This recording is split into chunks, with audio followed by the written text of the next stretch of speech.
What is going on, my pretty babies? You're checking out an all-new RCWR show, covering the latest in all things wrestling, entertainment, and beyond since 2011. Here we are for Monday night of October 11th, 2021.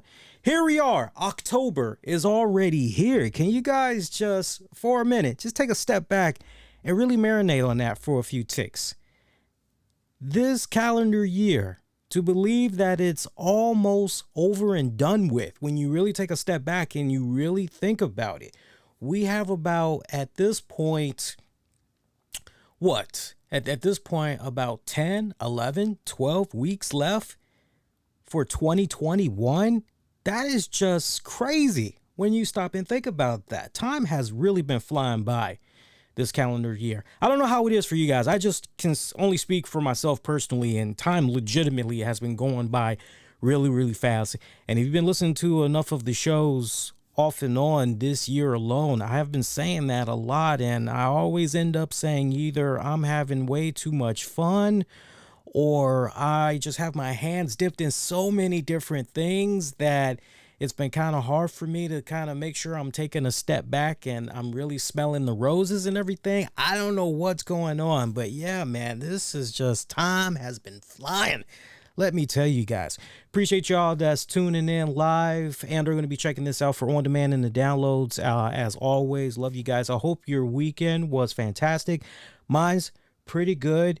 Took it easy. I got to be honest with you guys. Work has picked up tremendously at my end, right down to the point, for the first time as long as I've been working for my new employer, and I've pretty much been with them now for about a year and a half.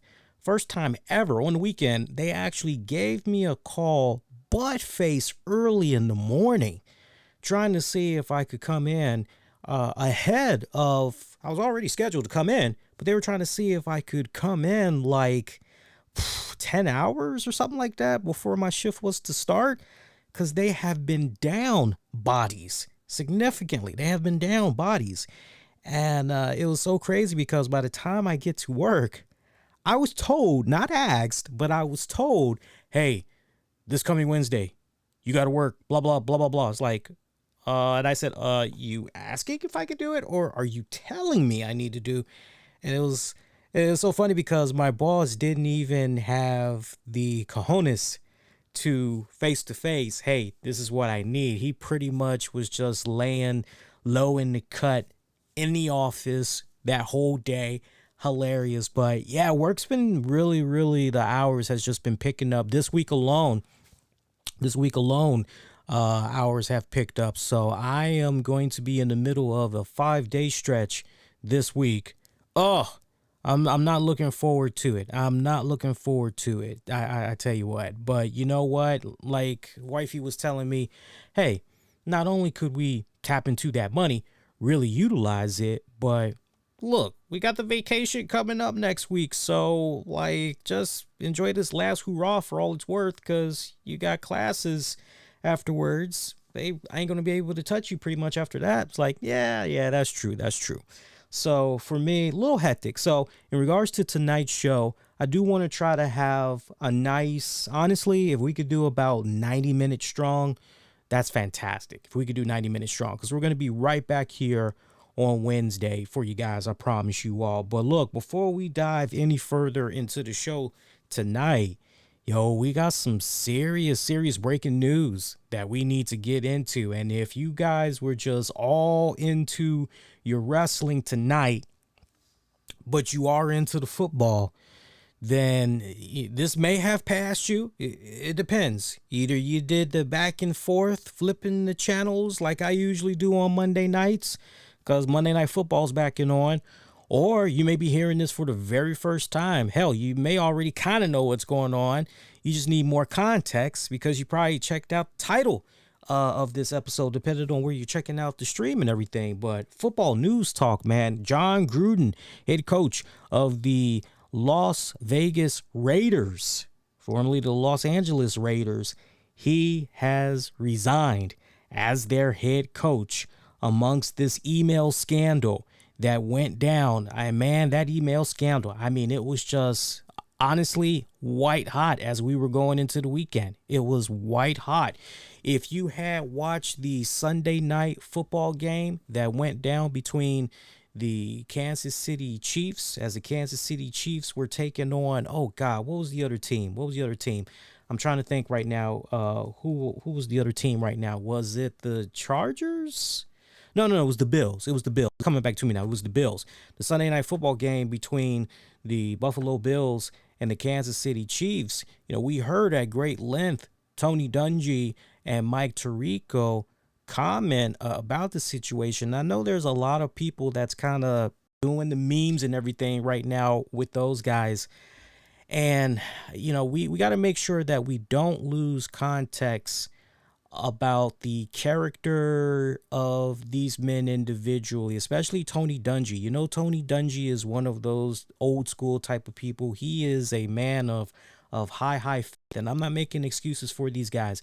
I'm just really helping make sure we lay that foundation down so everybody's kind of on the same page where these guys were coming from Sunday night. And I'm not defending them whatsoever. I'm just giving you guys my 2 cents from a distance on them. But Tony Dungy, anybody that knows their football, you know that Tony Dungy is a man of faith. And he is also that type of guy that really does not want to rock the boat. He really believes in forgiveness for all, and it was just a mistake. Mike Tirico, I definitely take what he had to say about Jon Gruden. And this is the thing that we need to understand. When those men were commenting on Jon Gruden on Sunday Night Football on NBC, they pretty much were just commenting on their personal experiences that they had with him. Make sure that it's not lost in context. They did not give their seal of approval, nor did they endorse what all they knew at that point about Jon Gruden. They just were speaking to the character of what they had professionally experienced and working with him. And, as I was listening to them, I was having a conversation with my wife, and I said to her, I said, there's no telling if this stuff with this email, with this one head of Washington, I'm going to say Redskins. You guys got to forgive me because I got that Redskins name still just, it's going to take me a good minute to Washington football team, but you guys get what I'm talking about. But if Gruden could make those comments towards a Washington football executive, former player, whatever, what else has he said in a series of emails from way back when? And as I said to my wife, I said, I just got this sick feeling that there's going to be a lot more that's going to be coming from out of this that's really going to make us shake our heads. And, this is my first time really speaking upon this, but, for very good reason, because now here we are tonight in the breaking news. He's resigned from the Las Vegas Raiders. And, we really got to put this timeline down as far as everything leading up to this whole email scandal and everything. One thing we need to remember up front, Jon Gruden signed a 10-year, $100 million contract. He signed this in 2018. Unprecedented. We've never heard of anything like this before for a head coach. 10 years, $100 million. That is just mad fettuccine, my babies. That is mad fettuccine. Okay? Something like that. That is like a once in a lifetime opportunity. And when you get an opportunity like that, you gotta just freaking seize the deal, and you better make that money.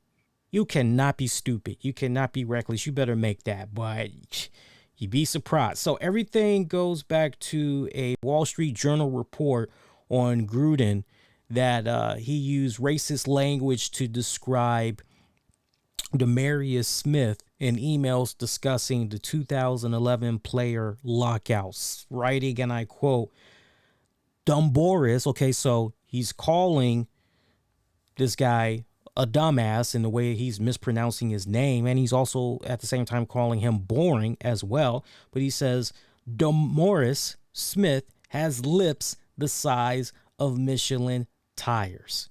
All right, so he issued an apology on this. On the one hand, we got him saying, yeah, I'm not really sure, what was going on way back then. I know there was some type of a lockout, but I did reach out to him and apologize that, there's not a racist bone in my body. Anybody that knows me, I'm not racist and in any means whatsoever. It's like you hear that, but then it's one of those, we got to stop and think for a second. Here's an individual that, supposedly he thought that he was sending this email to Bruce Allen, who at one point was the, Washington football team, the Redskins. He had, what was he, like a general manager or something along those lines? He was something along those lines, in a position. And I'm trying to think. Yeah, he went from like, I'm trying to think how long Bruce Allen was with Washington, as a matter of fact. I want to say he was with Washington from, because he wore many different hats in Washington. He initially came to Washington in an executive role in 2010. And we weren't done with him in the DMV not until 2019, because the last position that he held, he was the Washington's Redskins / football team's president. That was the last position that he held. So, but he held like about 3-4 different hats when he was in Washington. But Jon Gruden initially thought he was sending this email to Bruce Allen. Look, man, I know it's going to sound kind of stupid. I know it's going to sound kind of crazy, but this type of shit, it happens all the time. Let's talk wrestling for a hot second. Remember when that infamous story had came out about when Vince Russo, it was revealed that he was in some type of a consulting role for Impact Wrestling? Remember that? And I'm trying to remember how that had came about. I can't remember who emailed who. I don't know if it was a case where Vince Russo was trying to email somebody at Impact, or if it was Dixie Carter. I can't remember it because it was so long ago now. But I remember specifically somehow, I believe it was PW Insider that got the email. And they pretty much were like, okay, this is fucking news. Like, I can't fucking just ignore this. I can't just sweep this under the rug and pretend I never saw anything like this. And so they pretty much put Russo in a position, okay, either you break the news or we're going to break it. It was kind of one of those type of deals. And, once it was outed, man, Impact Wrestling's relationship, I think at that point it was when they were still on Spike TV. That just pretty much officially was the beginning of the end of them on Spike. That pretty much was it. But, you think about stuff like that, and I can tell you in all the years that I've spent doing the shows and all the years that I've spent having email accounts and all, maybe once every, probably 7 years, I may end up sending a email to the wrong person I initially was trying to send it to, because I could do a CC or some stupid shit like that. You get the point. But not to the magnitude of what some of these people have been, because like in my case, usually it turns out the email that I think I have that's valid, it's no longer valid. It bounces back and it lets me know, hey, we tried to deliver this, but it failed. This is an invalid email. It's like, oh shit, it's no longer active. Oh, okay. All right. Well, that sucks. But that's probably the only craziest thing that's happened to me as far as sending an email to the wrong person, or maybe once, once every 7 years or something. I think I've sent the email to the correct, and they're like, hey, you got my email? No, I never did get it. What are you talking about? I sent it to you. And then when I go back and I read the email address and then I confirm with the person what their email address is, heaven forbid it was a case where they had a number in there or there was an extra letter. And it's like, oh, wow, somehow I fucking missed it. And all right, so it's possible that somebody else had got that information and not the intended person that was supposed to get it, right? But stop and think for a second. to write something that degrading, to write something that is that hateful, and I really had to take a step back and think about this when I first heard about this Michelin tire thing. I'll be perfectly honest with you guys. When I heard this Michelin tire lip reference, the first thing I said to myself, in all honesty, I said, wow, I've never heard of a ridicule / joke. I've never heard of something like that before in my entire life. And immediately my brain went to, now, if that was a black person saying that to another black person, would it sting as much? Would it be as controversial? Or what? What's up? I had those questions in my mind. And then I had to really take a step back quietly within myself and just think back to some of the racist rhetoric, stereotypes that have existed for many decades concerning blacks. The watermelon lip reference, the bubblicious lip reference, and, the black faces. I had to just think of all of that stuff. And ultimately, the more and more that I thought about it, I honestly said to myself, nah, you know what? No matter how you cut this, even if this guy did not mean it from a racial standpoint, you cannot assume that somebody is going to know what you meant when you sent that. You can't assume, because nobody is thinking how you think. Period. So this man is typing this shit up, this rhetoric up, right? So just think about that. We've all sent an email at some point, and as we're typing up something, what is it that we always do at the end when we've typed up that email? Before we hit the send button, we're proofreading. We're looking for some of us, we're looking for any mispronunciations. We're looking for the grammar structure. We're looking at the overall placement. Okay, is my comment in the right place? And all of this other stuff. We're reading it. We're reading it probably 2-3 times. Yeah, that looks good. And then we hit send. And that's it. Once we send it, that's it. You can't unsend it. So this man had all of this time, and yet this is what he sent out. You want to say, oh, no, I'm not racist whatsoever. I was just speaking from a place of hatred that honestly was revolved around the lockout. And, I was very salty, in regards to him, and just where his position was in the whole lockout. And I just really wasn't feeling it. I wasn't liking this. It's like, okay. Yeah, you want to say you're not racist. All right, man, you know what? I'll give you that out. I'm still thinking about the whole racial context, the stereotypes and all of that other shit. But okay, you're going to say you weren't coming from a racist. Okay, I'm looking at your overall body of work. I'm looking at your overall professional career as a player, being involved in the league in some management position, and thinking about you in a broadcasting position still associated with the NFL. All right, okay. You know what? This is the first time I've ever heard something like that. Okay, all right. You saying it wasn't from a racial standpoint? Okay, I'll give you that out.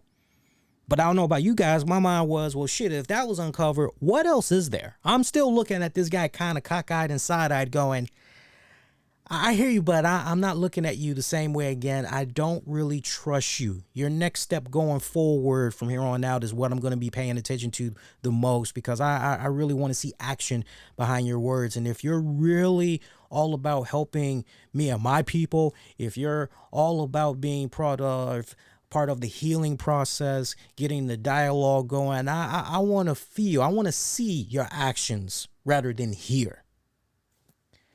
So we got that. I used a horrible way of explaining it. That's what Gruden had told the Washington Street Journal. Yeah. Then the email was uncovered in a league investigation into the working conditions at the Washington football team. So stop and think about this for a second. Washington football team right here, DMV. So this is close to home. I don't know how many of you guys have been following the news, but fucking one of the assistant coaches or something like that for the Washington football team, they're currently on leave because they're under this investigation where their computers were seized. There's all kinds of, look, I don't know if it's kiddie porn related or what. I mean, FBI, they're being kind of real tight-lipped about this right now. But this guy, he's on leave right now until everything, can hopefully reach its proper conclusion and all of that. Now, for the record, this, what I just talked about, is not tied to what's going on here ultimately with Jon Gruden. These are two separate incidents. I don't want people to get the two of these mixed up and thinking it's all, no. But this email was uncovered in a league investigation into the working conditions at the Washington football team. And look, over the years, Washington, they have made headlines, okay? I'm sure you guys remember the one headline that was running around where stuff about the cheerleaders. The cheerleaders spoke out and they talked about how they were, sexually harassed, how there were photo shoots, and these photos that they were taking, they were in these uncompromising positions, and they really, really felt, uncomfortable. And it was kind of one of those, well, who could they speak to about this, right? So you saw ultimately what was the end result of that. Daniel Snyder just pretty much decided, okay, we're not going to have cheerleaders whatsoever. We're just going to be done with it, altogether. Right. So, that's kind of currently where we stand right now as far as the whole cheerleader thing. But this isn't the first time. Then we've also heard reports that, Daniel Snyder may have been involved in some type of sexual harassment type of shit. So like Washington has stayed over the years being involved in some type of controversy, not just about, hey, the name of the team, it needs to change. So this isn't the first time. All right. Gruden's comments were just some of the many, exchanges that went down between himself and then team president Bruce Allen. Raiders owner Mark Davis denounced the comments, saying they were disturbing and not what the Raiders stood for. Yeah. So on October 10th, just less than 24 hours ago, Gruden confirmed he used vulgar language to describe NFL Commissioner Roger Goodell in a 2011 email when he was pressured by ESPN. This is how he tried to justify it. I was in a bad frame of mind at the time in 2011, and I called Roger Goodell a expletive. I'm going to actually say that expletive, and I'm only going to say it once, but he called him a faggot. He called Roger Goodell that word. They were keeping players and coaches from doing what they love with a lockout. There also were a lot of things being reported publicly about the safety of the sport that I love. I was on a mission with high school football in the Tampa Bay, Florida area during that time, and there were a lot of parents who were scared about letting their kids play football. It just didn't sit well with me. Yeah, not good. Not good. All right, so on top of the racial, now we have the homophobic slurs that's being put out there.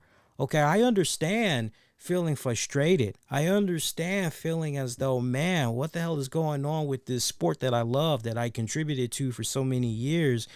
Our league, our fans, the players, management, the personnel, we all deserve better than what we're getting right now. This product needs to be better than this. We should strive for better. Okay, I get all of that. But guess what? We've seen time and time again, especially when we were watching him with Mike Tirico on ESPN, this guy can be very articulating. This guy knows how to be very charismatic with his words and all of that. Like, okay, so do we need to resort to doing this email and calling the NFL commissioner that expletive? I don't think so. I don't think so. Especially now we got in the NFL a few out and about gay players. Come on, man. We got to be smart than that. So, fresh off the loss to the Chicago Bears, he addressed the email controversy at a press conference. Gruden did. He apologized to Smith and anyone else he may have offended, but claimed his statements were not a reflections on his views on race. I'm not a racist, Gruden told reporters. I can't tell you how sick I am. I apologize to D. Smith, but I feel good about who I am and what I've done my entire life.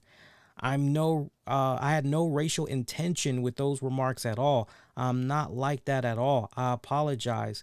I don't want to keep addressing it. Then, one of my most favorite newspapers that's out there, a newspaper that I've highly respected for many years, the New York Times. They did their own investigating here, and the emails per the New York Times casually and frequently unleashed by freaking Jon Gruden. They unleashed misogynistic and homophobic language over several years to denigrate people around the game and to mock some of the league's momentous changes.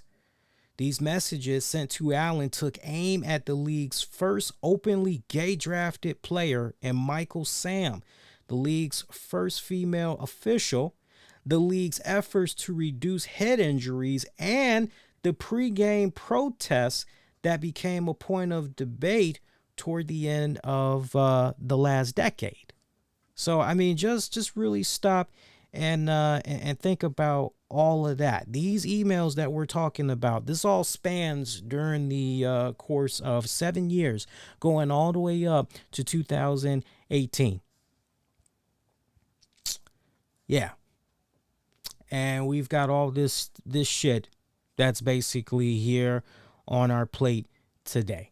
Not good. If you guys did not read the New York Times report, they did a phenomenal job in just really, okay, so let's recap this. We got somebody that is saying racial crap, homophobic crap, misogynistic comments. Oh, by the way, also took shots at the Black Lives Movement. But he's not racist. He's not all of these things. That is right. I mean, let's really make sure we're doubling down on this. Let's really make sure we're doubling down on this, because New York Times, I do want to quote part of what they had said in their article and all that. He denounced the emergence of women. This is what the New York Times had reported from their foundings. He denounced the emergence of women as referees, the drafting of a gay player, and the tolerance of players protesting during the playing of the national anthem. And this is New York Times reviewing all of these emails, and they're going, what the hell? And now he's basically said that, he's no longer going to be playing, or rather be a head coach for the Las Vegas Raiders, that basically he doesn't want to, cause any further distraction and all of these things. Yeah. Okay. Calling Goodell that F word that I mentioned earlier, and also calling him a clueless anti-football pussy. Now, look, those of us that follow football, Goodell's kind of rubbed us off the wrong way. There's a reason why every single time we go to the NFL draft, there's a reason why Commissioner Goodell always gets the type of boos that he gets. I mean, if ever there was a guy that could maybe be the new people power, John Laurinaitis in the WWE, Roger Goodell would be that individual, without a shadow of doubt. He would be that individual. This is just, it's a black eye. You can't come back from this. You can maybe deflect one. But when you've got all of this other stuff that's just, man, after a while, you're just out of excuses. You are just out of excuses. You just got to man up. And I really wish that it didn't get to this point where he tried to deflect and not take self-accountability. If you're asking me straight up, I really, really wish that he would have gotten in front of this, own this. Don't make any excuses. Just get in front of this, own this, and talk about what you plan on doing to try to be part of the conversation. But I'm telling you, and it gets worse, and it gets worse, and it gets worse. Gruden also exchanged emails with Allen and other men that included photos of women wearing only bikini bottoms, including one photo of two Washington cheerleaders there. He also criticized President Obama during his re-election campaign in 2012, as well as then Vice President Joe Biden, whom Gruden called a nervous, clueless pussy. Yeah, similar words to describe Goodell and DeMaurice Smith, who was then at that point the executive director of the NFL Players Association. Yeah, so we got all of this shit that went down here. I mean, it is just, we're talking about over 650,000 emails. Not of Gruden, but just what all has been under like this investigation, what all has been looked upon and everything. Last week, Odell received a summary of their findings, and the league sent the Raiders some of the emails that was written by Gruden. They didn't send all. There's a lot more than this, but they sent some to them. In the exchanges, Gruden used his personal email account, while Allen wrote from his team account. In some cases, Allen initiated the conversations and Gruden chimed in, while in other cases, they traded vulgar comments several times. Some of the emails between Gruden and Allen also included businessman friends in Ed Drosty, the co-founder of Hooters, Jim McVeigh, an executive who has run the Outback Bowl, annually held in Tampa, Florida, and Nick Reeder, founder of PDQ Restaurants, a Tampa-based fried chicken franchise. The exchanges began as early as 2010, while Gruden was an analyst for Monday Night Football. Yeah, this is pretty much, and obviously those other guys that I just mentioned, they offered no comments whatsoever. Yeah, they want to try to be as far away from this as humanly possible. So, just looking at this, and again, I would definitely encourage you guys to read this, but you look at what went down there as far as the NFL players calling on Goodell to support their efforts promoting racial equality and criminal justice reform. Gruden's advice to Goodell: he needs to hide in his concussion protocol tent. That's what he wrote. So, look, when it's all said and done, you want to try to, okay, look, nah, man, you got me wrong. Mistakes happen. Mistakes happen all the time. When we're on social media, for example, and we're reading what somebody is saying, we always go with the first reaction that comes to our mind whenever we're reading something on social media. The same thing can be said for whenever we're reading a text message. Same thing can be said for that. We go with the first interpretation, the first meaning, and we run with that when, in fact, sometimes on what we're looking at, sometimes we have to, wait a minute, what's the person really trying to say here? What's really their intent here? Because what I'm reading here, I'm not quite really, and in most cases, if we need that clarity, we double back. Hey, what do you mean exactly? That's our follow-up. What do you mean exactly? What are you trying to say exactly, right?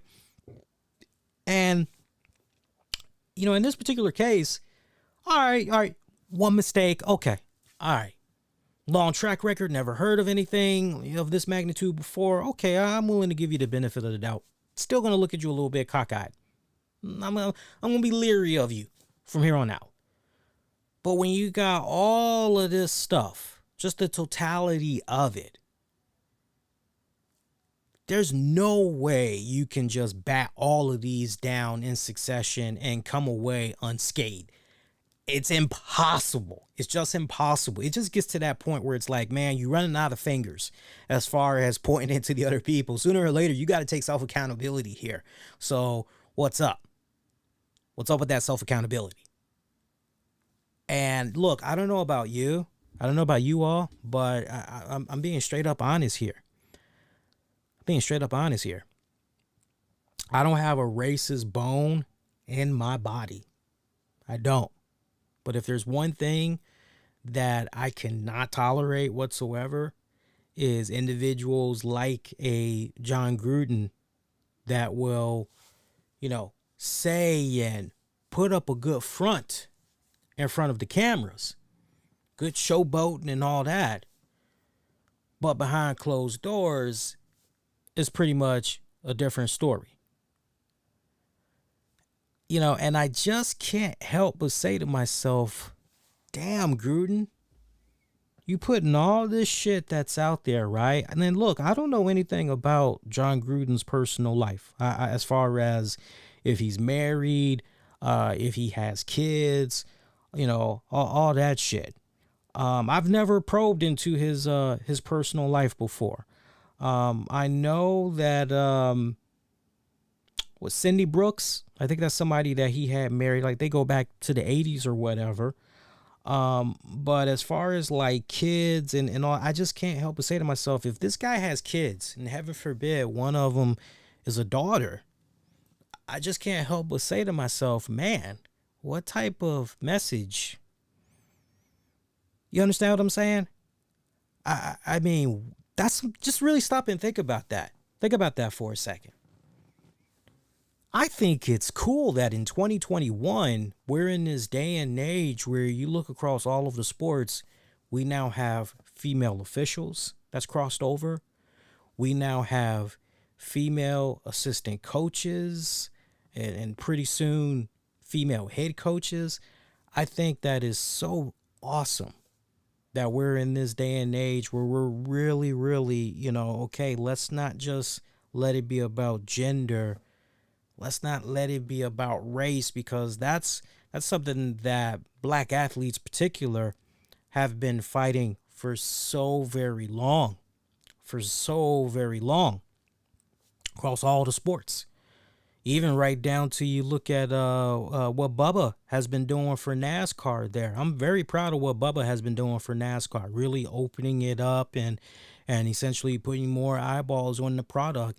As a result, in his own way, one chip at a time, he is becoming the Michael Jordan of NASCAR racing. What all he's been able to do, very all-inspiring. It would be equivalent to what Tiger Woods did to golf when he was coming up, right? And at that point, we all were in high school by the time he was doing his thing and all that. So it's all inspiring to see, what's going on in this day and age when you look at the sports and everything.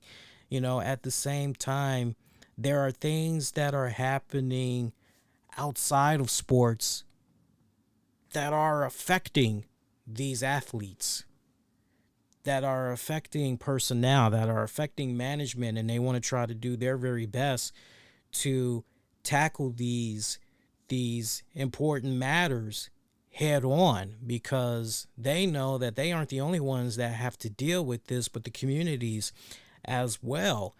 And, if you're not part of the discussion, if you're not part of the debate and trying to figure out solutions to a lot of these everyday problems, if you're not lending your voice to the cause and helping our society become better, helping our communities do better, then you're part of the problem. And when I look at an individual like Jon Gruden, I can't help but just the totality of everything. I just can't help but say, yeah, you're not an ally.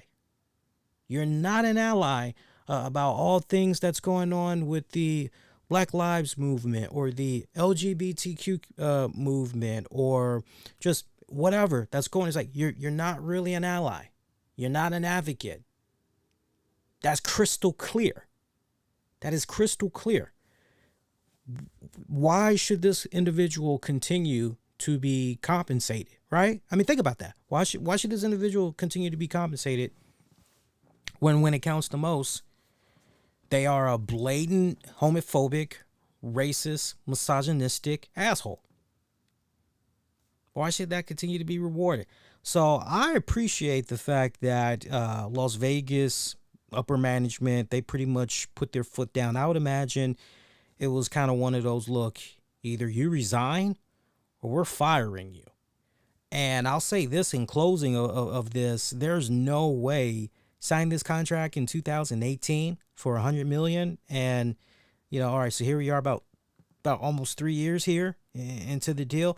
There's no way he's getting, no. Some people are thinking, maybe he'll get about 67. No, he's not getting that. He's not getting it. He'll be lucky if he can get, if you were to just put me on the spot, like how much do I think he's probably going to get since that contract is pretty much being broken. If he's lucky, he may get, well, think about that now. We're talking $100 million, 10 years. So up to this point, he's pretty much gotten 30 million, right?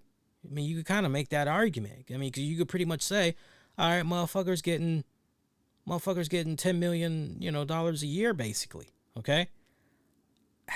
He'll be lucky if he's able to get 20 million. Like, as far as like additional off of that contract, he'll be lucky if he's able to get that, if even that. 20 million is what I'm looking at roughly. But he's done. This is he ultimately became the fucking Donald Sterling of the NFL. You just can't come back from this. And as you see with Donald Sterling, we haven't seen him since. You think that this guy's going to be able to get a career in broadcasting? No, nobody is going to touch this. Nobody is going to. This is a damaged man. This is a damaged product. This is a damaged brand. Motherfuckers are going to be staying away from this as far as humanly possible, and rightfully so. I've always had a firm belief that if you really want to know what a person is truly thinking, what's truly within their hearts, and you want to get down to the nitty gritty of their character, either give them some booze, catch them behind closed doors, where they're being themselves when they are at their own home behind their four walls and they're really speaking from the heart. You can get them there, or get into a very heated discussion and you get them fired up, you get them angry, they will really speak from the heart. I've always felt that those are the instances where a person will truly speak their piece, where they will truly reveal to you their true character. And this is a friendly reminder of be very leery about how you go about corresponding with friends and colleagues, especially in the workplace, because you just don't know. Yeah, is this a case right here where this email is being saved, at this person's end? Are they deleting the stuff after our exchange? What exactly is the process here? Don't use the official business accounts to, it really puts a lot of stuff in your mind going forward as far as do's and don'ts there. But, yeah, karma can be a bitch. Karma can fucking be a bitch right here, man. Investigating the Washington football team, and this is what gets served up. Black eye. Talk about a black eye. So that's Jon Gruden there. Sorry that was a little bit lengthy, but there were so many multi-layers to that. I'm sure you guys definitely understand. That's real talk, though. Real talk, it makes its way to the show. Not everything can always be about the wrestling 24/7. We'll talk more later on during the show about Dave Chappelle's special, The Closer, on Netflix. I did see that last week. Pretty much watched it a day after it dropped on Netflix. I see all the controversy that's come about with that. I have a lot more to say about that Chappelle special. and the ramifications that's come about so far. We'll talk more about that later on during the show. I do want to get into the card for this week's AEW Dark Elevation for you guys. If you haven't made your rounds to checking it out yet, peep this. This is the card for Dark Elevation this week. Butcher, Blade, Private Party take on Lee Johnson, Brock Anderson, Chuck Taylor, Wheeler Yuta. Meanwhile, Joey Janela faces Crowbar. Tay Conti faces Danny Moe. Penelope Ford takes on Notorious Mimi. Ruby Soho goes one-on-one with Emi Sakura. Lee Moriarty and LSG face FTR. Adrian Sereno and Matthew Omen take on Santino and Ortiz. That's all the matches that came about from this week's AEW Dark Elevation. Also found out the preview card there for this week's NWA Power on Fight TV. I will be doing a special live show recap for that Tuesday night. That will go down probably after NXT goes off the air. I'll probably be coming on most likely at 10 p.m. Eastern for you guys that's curious. So if you're around, definitely represent. But Mickie James apparently is going to be making a special announcement.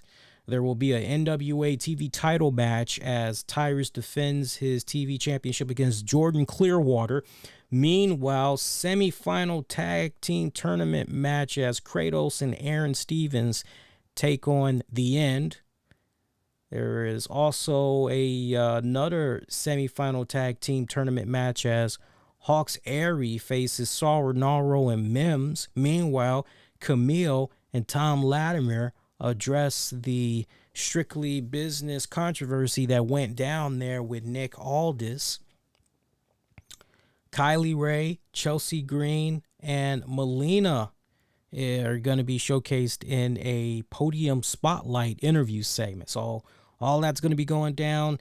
And James Storm will be commenting further on his feud there with Judas. So loaded up NWA Power that they got set up for this week on Fight TV. So that should be pretty good. Check that out when you guys get an opportunity. Raw this week. What to say about Raw this week? Not too shabby of an episode. You know, we got the continuation there of the Queens tournament and also the King of the Ring tournament. Not too shabby of the stuff they had did for this week. I would have to say I would probably give the show overall. I'd probably give the show overall a 6 out of 10. I can't go any higher. I'm not going to go any lower, but a respected 6 out of 10 is what I would give for it. The King of the Ring first round match there between Xavier Woods, Ricochet. Was that Xavier Woods going over in that one? Match was about 10 minutes, 45 seconds. Excellent match. Not a big fan of seeing Ricochet lose, man, because I've been pretty high on Ricochet off and on over the years. And if there's one guy I just keep eyeballing and saying, you know what, if you give this young man an opportunity, you know, stop having him be on the red brand, put him on the blue brand where he can really thrive and flush out his character even more and everything. You could definitely build this guy up to becoming a top babyface for the company.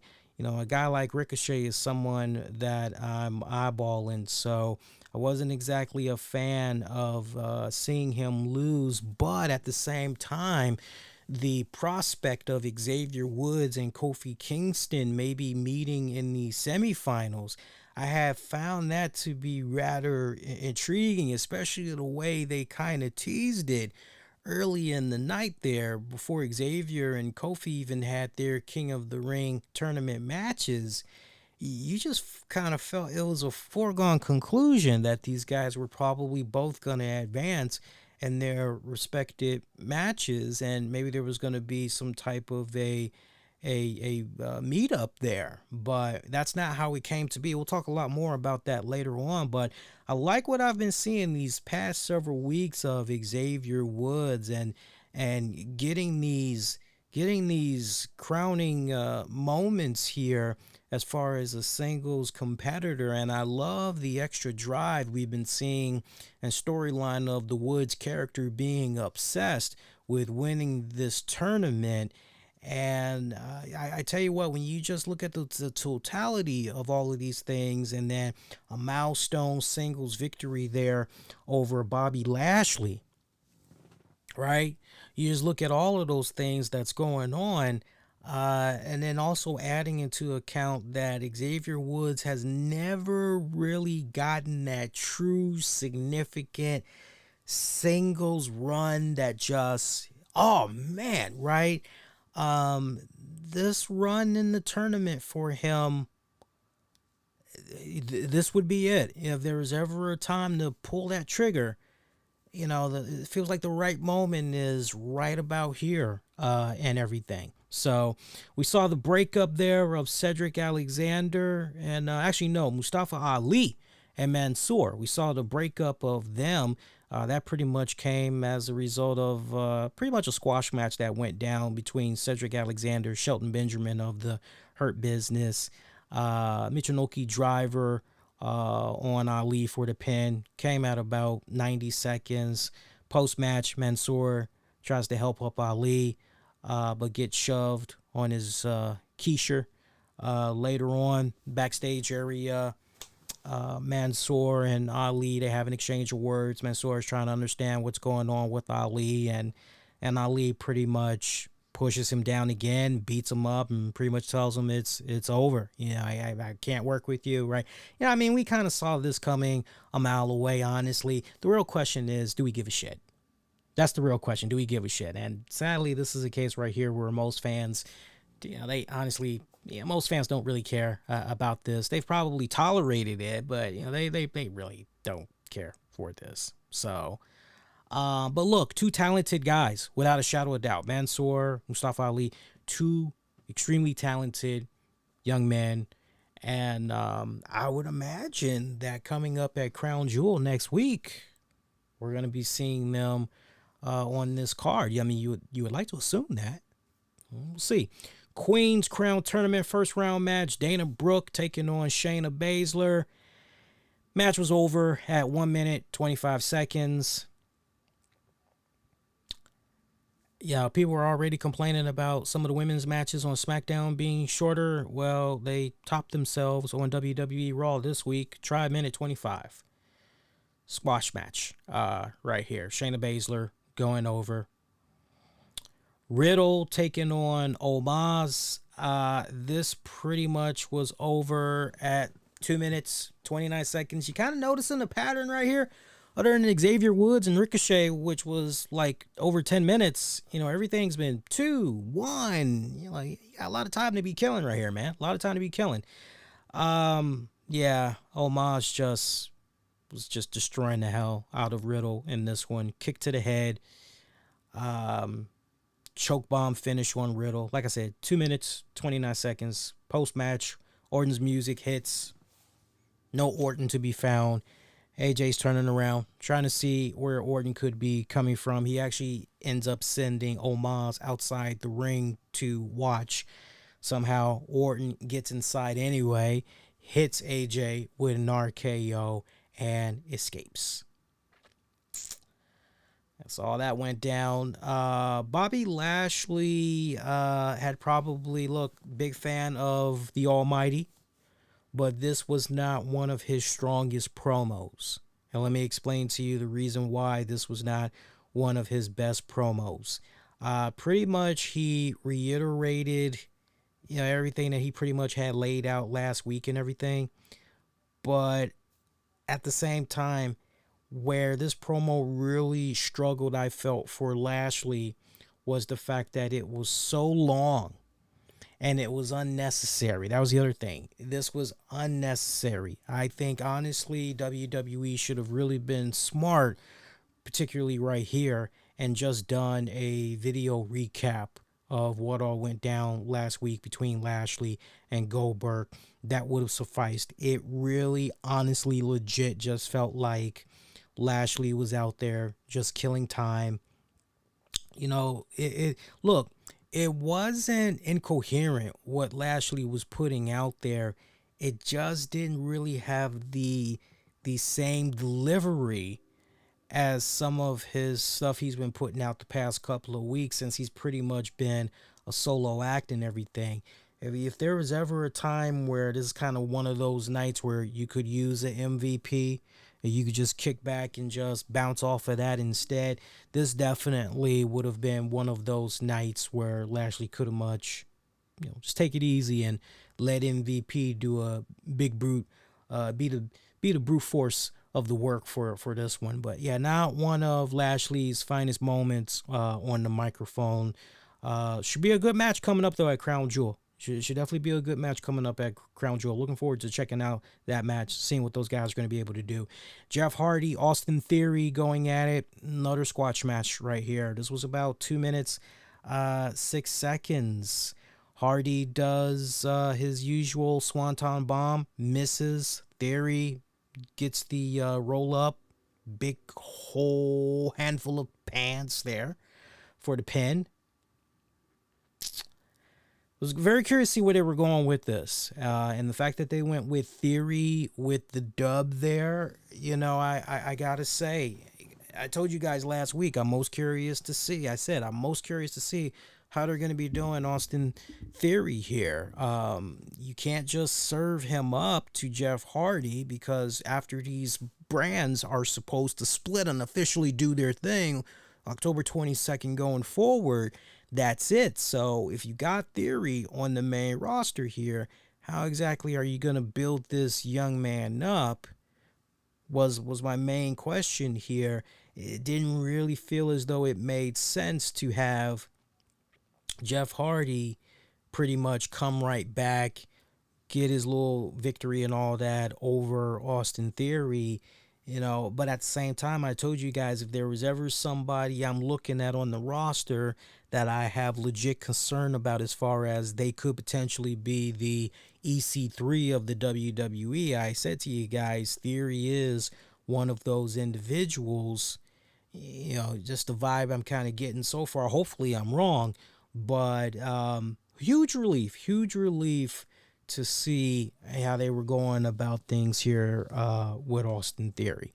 I am still hoping for that with the continued defeats that Jeff Hardy experiences at the hands of Austin Theory, that pretty much will get the ball rolling on Willow. Because remember, Jeff Hardy, he's teasing there that we're going to be seeing Willow pop up in the WWE at some point. So my whole thing is, as I said last week, is Willow gonna show up right before these drafts to these shows are final, and we get that tease of Willow on Raw and he pretty much owns Theory, or is it pretty much just gonna be a psychotic breakdown that we see Jeff Hardy experience, losing to Theory yet again, and that pretty much bleeds into when Hardy is on SmackDown, carries over there.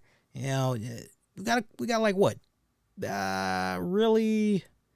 We really have 1 week left to see how this plays out. So basically, we've got one more Raw to see how it plays out, leading up to these rosters pretty much officially doing their own thing here. So we'll see. King of the Ring first round, Jinder Mahal taking on Kofi Kingston. He just felt Kofi Kingston was surely going to get this one. No. You're looking at this one, and you can make a legit argument for both of these guys. You really, really can. I know there's going to be fans out there that's going to be looking at Mahal winning, and they're going to be pretty annoyed by this and everything. You're also going to have New Day fans that's going to be like, nah, man, it seemed as though the bigger bang for the buck, the real value would have been in Kofi and Xavier potentially locking up there. But I felt this was a waste, honestly, because, you pretty much put this out barely on a week's notice in a semifinal. And, with Mahal winning, I don't know. I don't know. I'm not really sure on that one, because there's part of me that I can make an argument for both cases. So I'm a little bit conflicted right here. But if I got to just go with my gut instinct right now, I just really feel as though this was the wrong call. I really, really feel this was the wrong call. But that's just me. That's just me. Becky Lynch, Bianca Belair, Sasha Banks, Charlotte Flair. Yeah, this was kind of weird what happened here, because initially I think this started off as maybe a triple threat, and then just somehow I got a little bit distracted at this point. Somehow after a commercial break, it ended up just being freaking, I guess, a tag match. And at the very end, this pretty much was over at about a little bit over the 3-minute mark here. Closing moments of this one, Charlotte was yelling, getting into a little bit of a shouting match there with Becky Lynch to get out. So, Banks gives Charlotte the backstabber. Then Belair comes in there. She's cleaning house. Even beats the crap out of her own tag partner there. And Becky Lynch. And just pandemonium. It's just erupt. Referees are all out there. Officials. Everybody just getting control of all of this. Not quite what I was expecting. Not quite what I had in mind, honestly. Especially when I had heard this being announced and everything.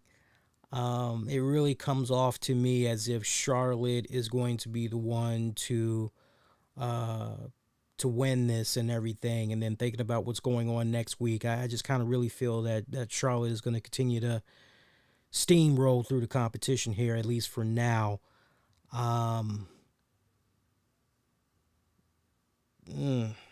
Post-match, Belair trying to hit the KOD on Becky Lynch.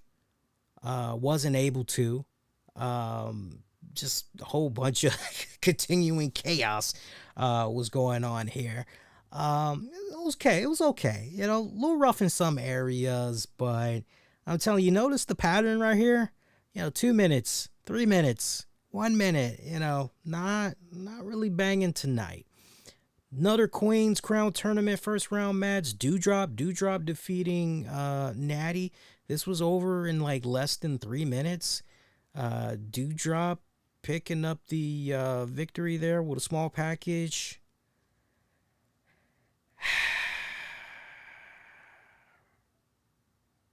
On the one hand, I like this. I like this because ultimately what you're doing, you're setting up Doudrop and Shayna Basler. So on the one hand, I can get behind this and I can go, okay, not too shabby. Okay. Not a bad idea. But, and you knew this was coming. That's the other thing. You knew that this was coming.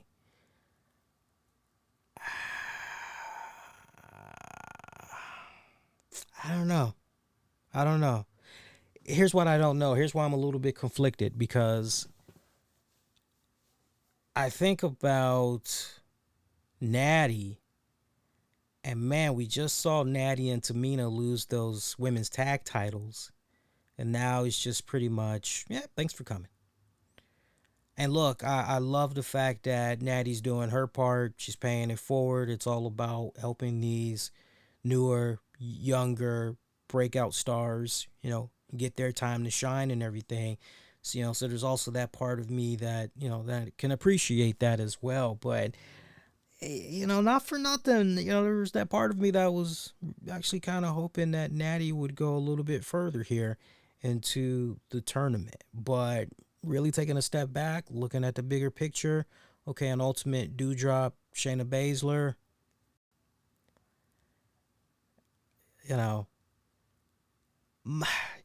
Do we really need to see Dewdrop as the female Brodus Clay, though? You know, because she's now got the whole little dancing gimmick. I mean, she may not be coming out to Somebody Call My Mama, but you guys get the point. That's probably the only thing that I'm kind of a little bit annoyed with right now. But, you know, it's all good. It's all good. Let's see. Other than that, the Big E, Drew McIntyre taking on the Usos, non-title matchup.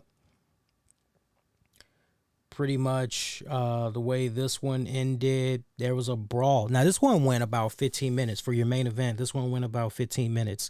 Closing moments of this one, big old Claymore is loaded up, but Big E tags himself in, you know, very similar to what went down last week. Because remember, last week, it was the shoe was on the other foot. It was McIntyre that did this last week. Only this go round, when Big E tags himself in, he pretty much got himself super kicked, near fall right there. Jay misses the Superfly splash, but counters the big ending as well. Drew gets knocked off the apron, and now we see the big ending that connects successfully. Only we see Drew break up the pin, and the fight erupts between Big E and Drew McIntyre. Big E gets counted out as the brawl pretty much just continues here. And nice main event match. Nice little tag match and everything. And I love the built-in Roman Reigns factor here. I love those seeds that pretty much were planted, and it pretty much was planted early on in the night when Big E and Drew pretty much opened up the show, and they were having their battle of the words. Usos coming out, letting them know, hey, you know, yeah, it's kind of weird we're here, but we're here on business. We're here to pretty much let you guys know, whichever one of you all is going to remain the WWE champion. Obviously, that means you're going to be having that match against Roman Reigns at Survivor Series, champion versus champion. So we're here just basically scouting the town. That pretty much was why Usos were there and everything. So to kind of have that little element as well, you know, going in the background. So remember, everything pretty much comes down to what is going to be happening between Big E, Drew McIntyre, Crown Jewel, who's going to be coming out of that as the WWE champion, because whoever does, boom, then you got Survivor Series. So I like those little elements that was going on into this tag match and everything. And also I felt this match, the way it was structured and essentially setting up that friction between Big E, McIntyre, good stuff and everything. Post-match, Usos jumping on Big E, McIntyre, setting up the announcer's table. McIntyre gets busted open. Big E fighting back. You know, he managed to fight off the Usos and everything, but it pretty much ends with McIntyre hitting the Claymore on Big E to end the show. Good shit. Good shit right there. No problem with that whatsoever. No problem with that whatsoever. But yeah, I would have to give the show like a 6 out of 10 overall. There's some good stuff that was in there. A lot of shit that dragged on, basically. Not a fan of the, 1 minute, 2 minute, 3 minute spots that's pretty much going here and there. The fact that they've already started the main event of Survivor Series. I mean, really stop and think about that, right? Never mind Crown Jewel. Survivor Series, baby, right? The fact that we pretty much... we haven't even gotten Crown Jewel out of the way, and we're already talking about one of the Survivor Series main events here. Yeah, it's kind of funny. Yeah, so not really decent little episode, but yeah, I can't go any higher, I can't go any lower. 6 out of 10. I won't say it was a terrible show, but just noticing the trend that's been happening with this show as of late, that's probably the thing that's kind of most infuriating, I would have to say, because really the bright spots of this episode, Ricochet facing Xavier Woods, the Drew McIntyre Big E friction going on there, Theory and Jeff Hardy, where Theory is continuing to, look pretty impressive with the opportunities that's been given to him so far these past couple of weeks. But I mean, other than that, everything has just pretty much been a snoozer. when it's all said and done. Hate to say that, but you know it's sad, but it's true. To quote Metallica, you know it. So that's Raw. Now, some more interesting news that had came about for this week. I thought it was kind of interesting too. I know many of you guys are fans of MLW, and MLW's ratings have been revealed for when they were on BN Sports. And they continue to be on that network as well. But I just thought the numbers were so interesting. Shout out to the guys over there at WrestleNomics. Those guys do a phenomenal job gathering up the numbers and everything. Phenomenal job. They revealed all the numbers that were coming about in the quarters for each year since they were on, 2018 that they were on BN Sports. And they pretty much took it all the way up until the first quarter of 20. Actually, no, they took it all the way up into the second quarter of 2021. Check this out. I find this very fascinating. I think you guys will too. And now you guys can kind of understand a little bit more why MLW ultimately said, okay, we need to branch out. We need to try to get better representation for our product. We need to try to get more eyeballs on our product. If you haven't heard these numbers yet, you guys are going to be quite surprised by this. Check this out. Quarter 2, 2018, 5,100 viewers. Quarter 3, 2018, 3,600 viewers. Quarter 4, 2018, 8,100 viewers. 9,300 viewers with BN Sports Espanol. First quarter 2019, 10,800 viewers. 12,400 with BN Sports Espanol. Quarter 2 2019, 4,400 viewers. 6,800 with BN Sports Espanol. Quarter 3 2019, 7,600 viewers with 8,700 with BN Sports Espanol. Quarter 4 2019, 7,600 viewers, 9,700 with BN Sports Espanol. Quarter 1 2020, 14,200 viewers, 16,900 with BN Sports Espanol. Quarter 2 2020, 9,200 viewers. Quarter 3 2020, 11,400 viewers. Quarter 4 2020, 7,800 viewers. Quarter 1 2021, 4,600 viewers. Quarter 2 2021, 2,300 viewers. Now, their reporting notes that the 2021 decline coincides with the fact that BN being available in less households in the U.S., down from 16 million in 2020 to about 10 million. The show had also moved a bit on BN's schedule over the years. Yeah, I'm sure many of you guys recall this. I know I did because it was hard fucking catching the show. Started off at 8 p.m. Eastern on Fridays, and then it moved to Saturdays at 9 p.m. in February of 2019. Then March of 2020, the show moved to 10 p.m. on Saturday nights.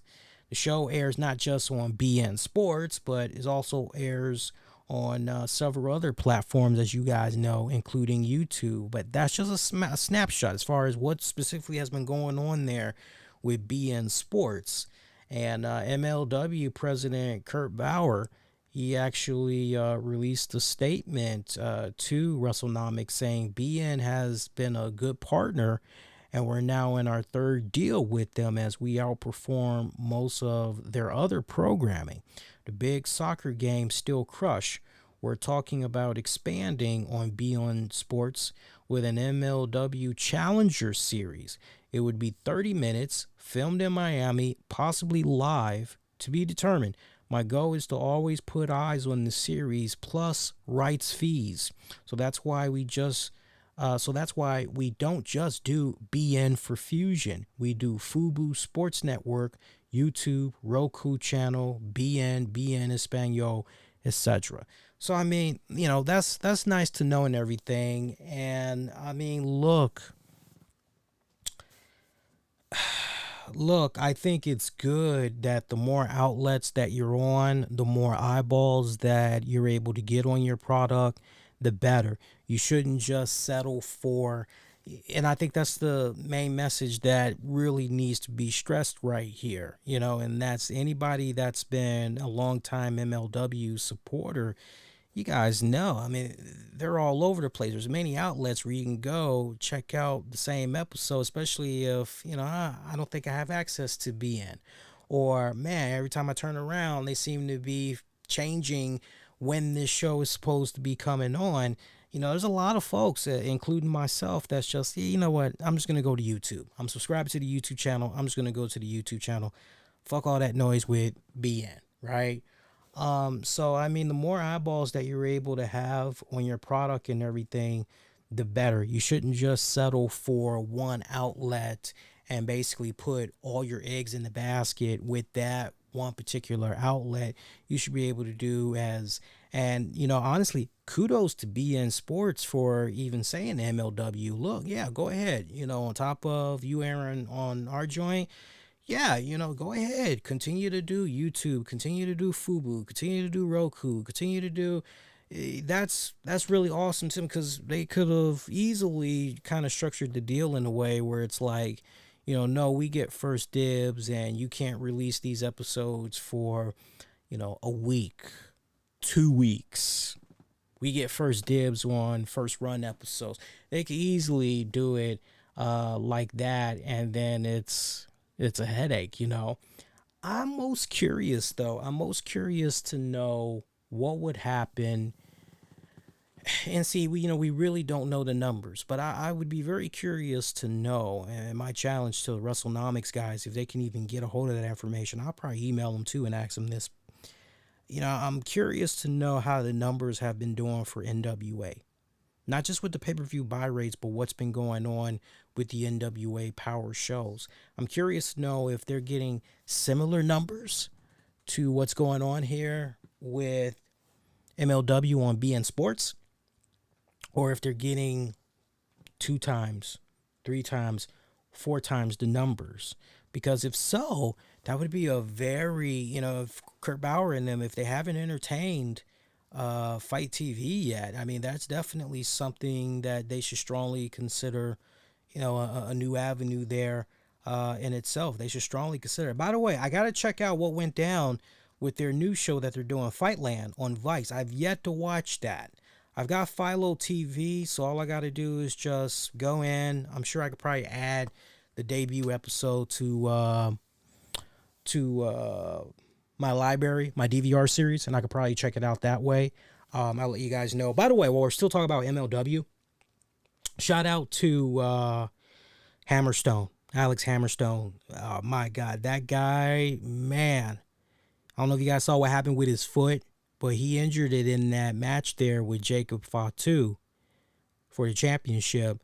And that bad boy is swollen like a mofo. Now, on a good note, his foot, it's not broken. He's gotten x-rays, MRIs and all of that. And luckily the foot is not broken. It's just extremely swollen. And as far as recovery time, how long it's going to take for him to be back at 100%, kind of remains, unknown right now. But to hear that, luckily, knock on wood, and I'm literally knocking on wood for him right now, to hear that, nothing broke in that foot, I mean, he dodged a real serious bullet right there. A real serious bullet. I think if it wasn't for his workout regimen, because he just looks insane. He is a freaking beast. He is a workhorse. That's the one thing. Anybody that's been following him on social media for a good minute now, he takes his nutrition, his health, his exercising, his workouts. He takes it very seriously. And, I just honestly feel that if he was slacking on that in any type of way, I just honestly feel in my heart of hearts that injury could have been a lot worse. So he was very fortunate there that it was only basically, for all intents and purposes, it's just a sprain. basically that's going on. Rather than, oh, well, you broke this in your foot, you broke this. Yeah, you're going to be out for about at least 9 months. Dodge a serious bullet right there. While we were away, some other big pieces of news had went down.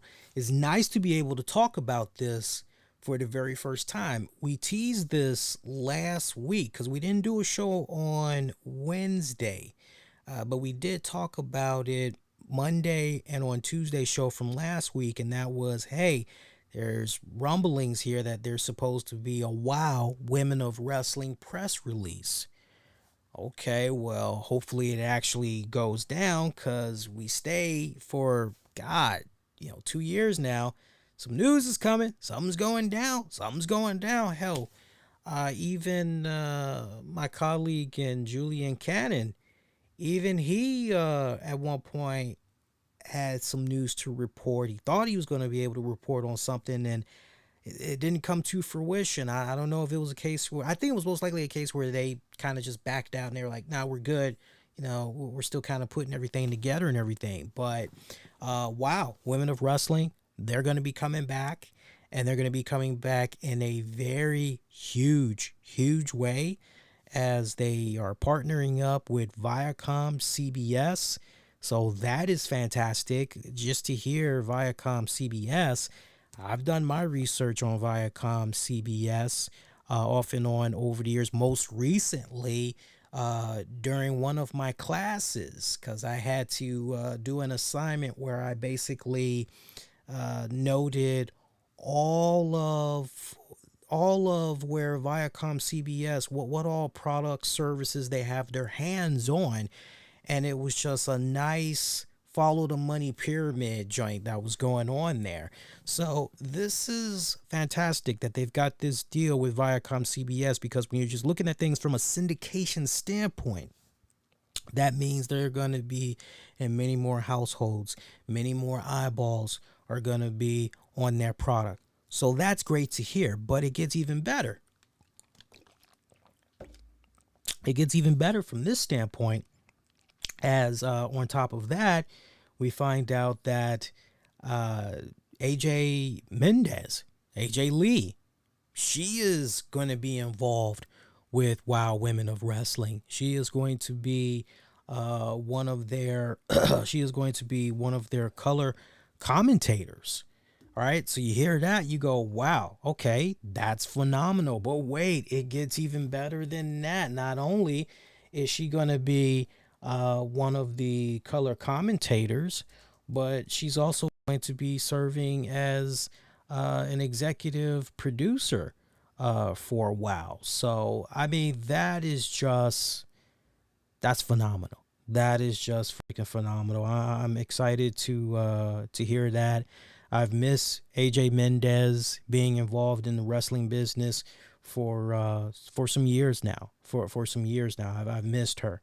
And to know that she is going to be on board with the promotion as an executive producer and commentator, that is phenomenal.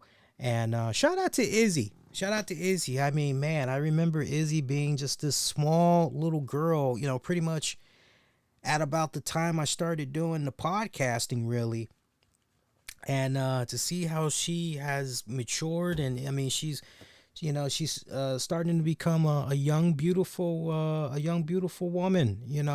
I'm very proud to see that she has continued to stay involved with the hobby that she has loved since she was so young. And I know she's been in training and all that as well. So that's awesome. But she got the honor of interviewing AJ Mendez, and short little interview, but you know what? Hit all the right points.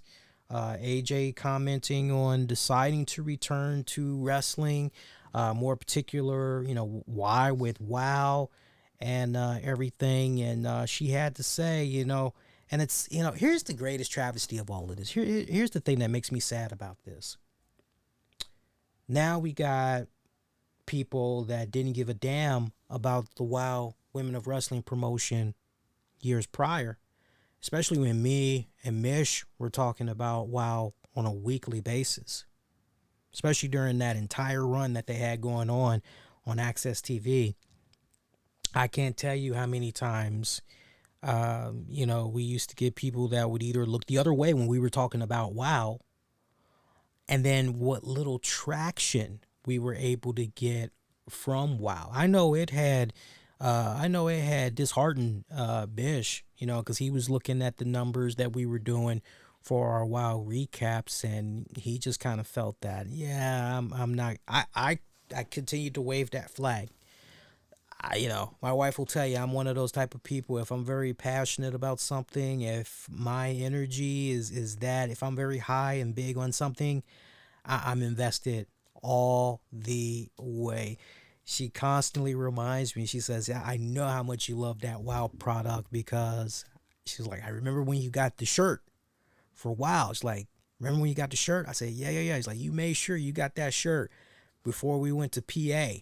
Like, oh yeah, that's right. And then right down to the point, I made sure that while we were in PA, it was for a retreat that she was doing, but I also had did a WoW recap show on location when we were out in PA.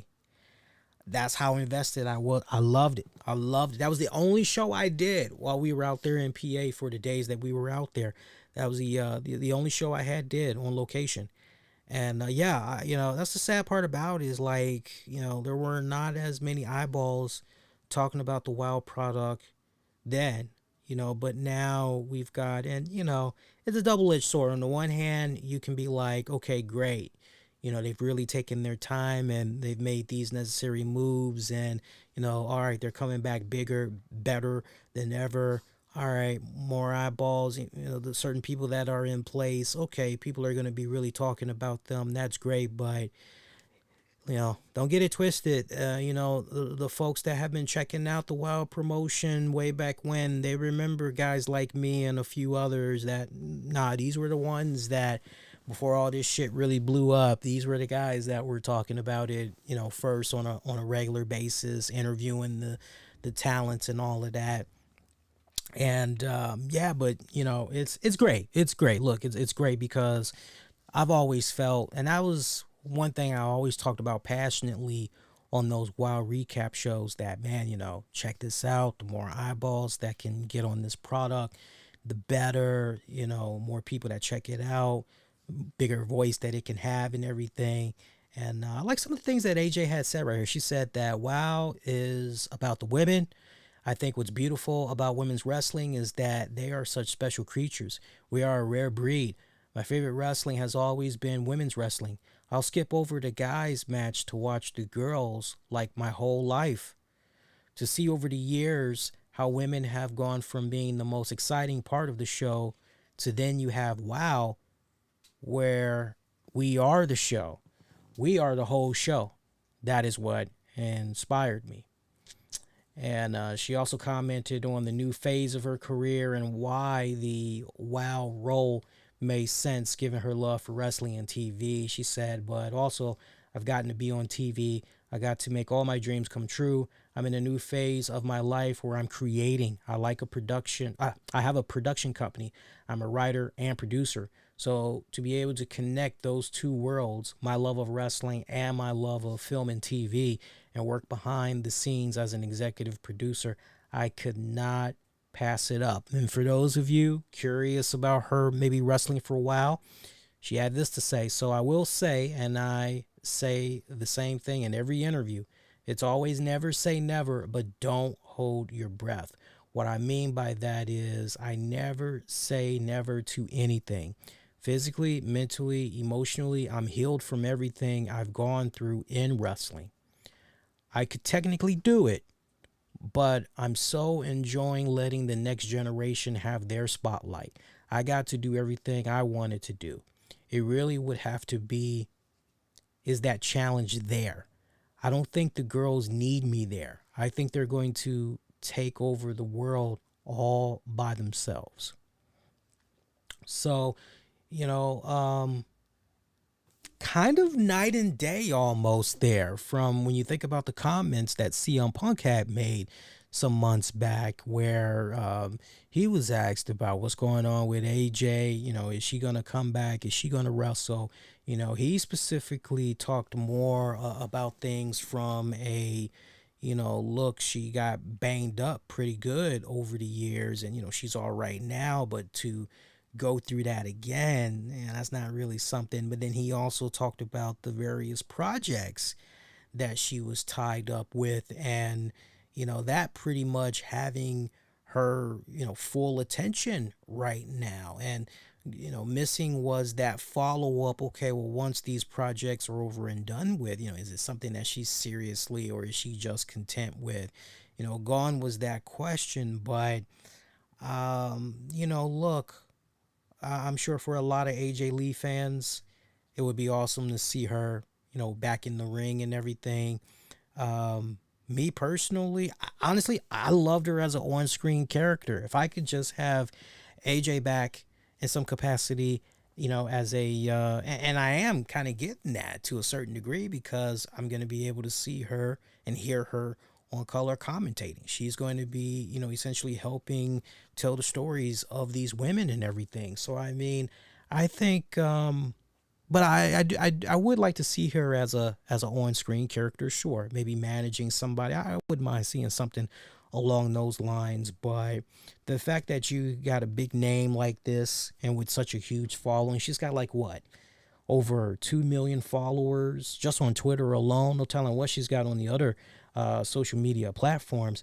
Man, that's a nice little following. That's a nice little following to have. So, I mean, that's awesome in itself right there. And some other additional news in regards to WoW. So we already know that the Beast, she's gonna be, you know, making her comeback and everything, right? She's pretty much back with the promotion, and the Beast, she ain't no joke, man. I love the Beast. The Beast is fucking badass. But yeah, we got her back, and of course Tessa Blanchard. She's coming back as well. I mean, look, you can't have WoW Women of Wrestling without the Beast because she was the last WoW Women's Champion. And she won that title off of Tessa Blanchard. And now you've got Tessa Blanchard that is pretty much going to be back into the mix once again. I think this is good that they were able to get Tessa Blanchard back. Let's address the elephant that's in the room. However, let's address the elephant that's in the room. And actually, right before we get to that, the other piece of news I had wanted to talk about, when you go to the Women of Wrestling's website at WOWE.com, when you go there, they've got a section up. It's under the training tab. And basically, they're saying, hey, you know, train to become a superhero. And they say that limited spaces are available if you want to be considered. Submit a headshot, full body shot, social media handles, and a video telling them why you want to become a superhero. And of course, our girl, it was a great honor to interview her as well. But Selena Majors, she is still the head trainer that's down there. Tessa Blanchard is down there as well, training. She is one of the. God, I forgot Tessa Blanchard's official role with WoW, because there's another hat that Tessa Blanchard is wearing when it comes to the recruitment, you know, of these women and everything. If you bear with me a quick second here, I actually might be able to tell you guys. I'm just looking real quick here. Hey, hang on, guys, because I might be able to tell you here. Just let me go back and check my notes here. Hang on here. Yes, I do have it. I do have it for you guys. Tessa Blanchard is one of the casting directors, apparently, right along with David McLean. And apparently there's a deadline for those of you that are interested in and trying to see if you can maybe work for a while, there is a casting notice on Actors Access. You got until October 13th, and you will be paid anywhere from $350 to $520 per event. While once folks that are 18 to 45 years old, don't matter your race, athletic, of course, but yeah, doesn't matter your race, just get on in there. You got until October 13th. So get in on that. So that's pretty badass. That's fucking badass. Tessa Blanchard being involved with the promotion. I saw all of the comments that's running around. Look, I'd be lying if I had said to you guys, some of the stuff that was put out there, I didn't find it funny at all. I'd be lying if I said that. I know some of the comments that was out there. One of the funniest memes I kept seeing that was out there was the graphic, "Wow, she's racist." That just gave me the heartiest fucking chuckle. I admit that. I admit that. But look, we all make mistakes. This is real talk. We all make mistakes. Do I believe Tessa Blanchard is racist? Looking at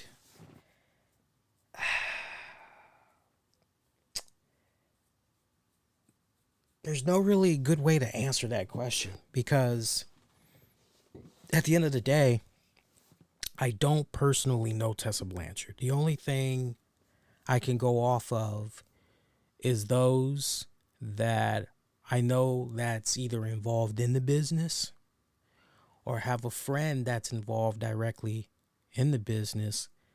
I pretty much rely on that type of information. So, like hearsay, if you will, but pretty well connected. And from what I've heard over the years about Tessa Blanchard, she is one of the kindest, sweetest girls that you will ever come across. Very friendly, super fucking friendly. You take all of it, and look, I'm not telling you something that, when I say that with authority, this is what's being said about her. With authority, this is what's being said about her from either people that directly are in communications, with her on a regular basis, or those that are indirectly connected to her. Maybe they're connected through another person, and that person's pretty much relaying to them, and it's pretty much it's one of those type of scenarios. But that's what I've constantly heard about over the years. You think about before she married her now husband, you think about who she was dating previously, and just look at the fact that I don't mean to say this about Tessa, but she's an equal opportunities lover. Okay.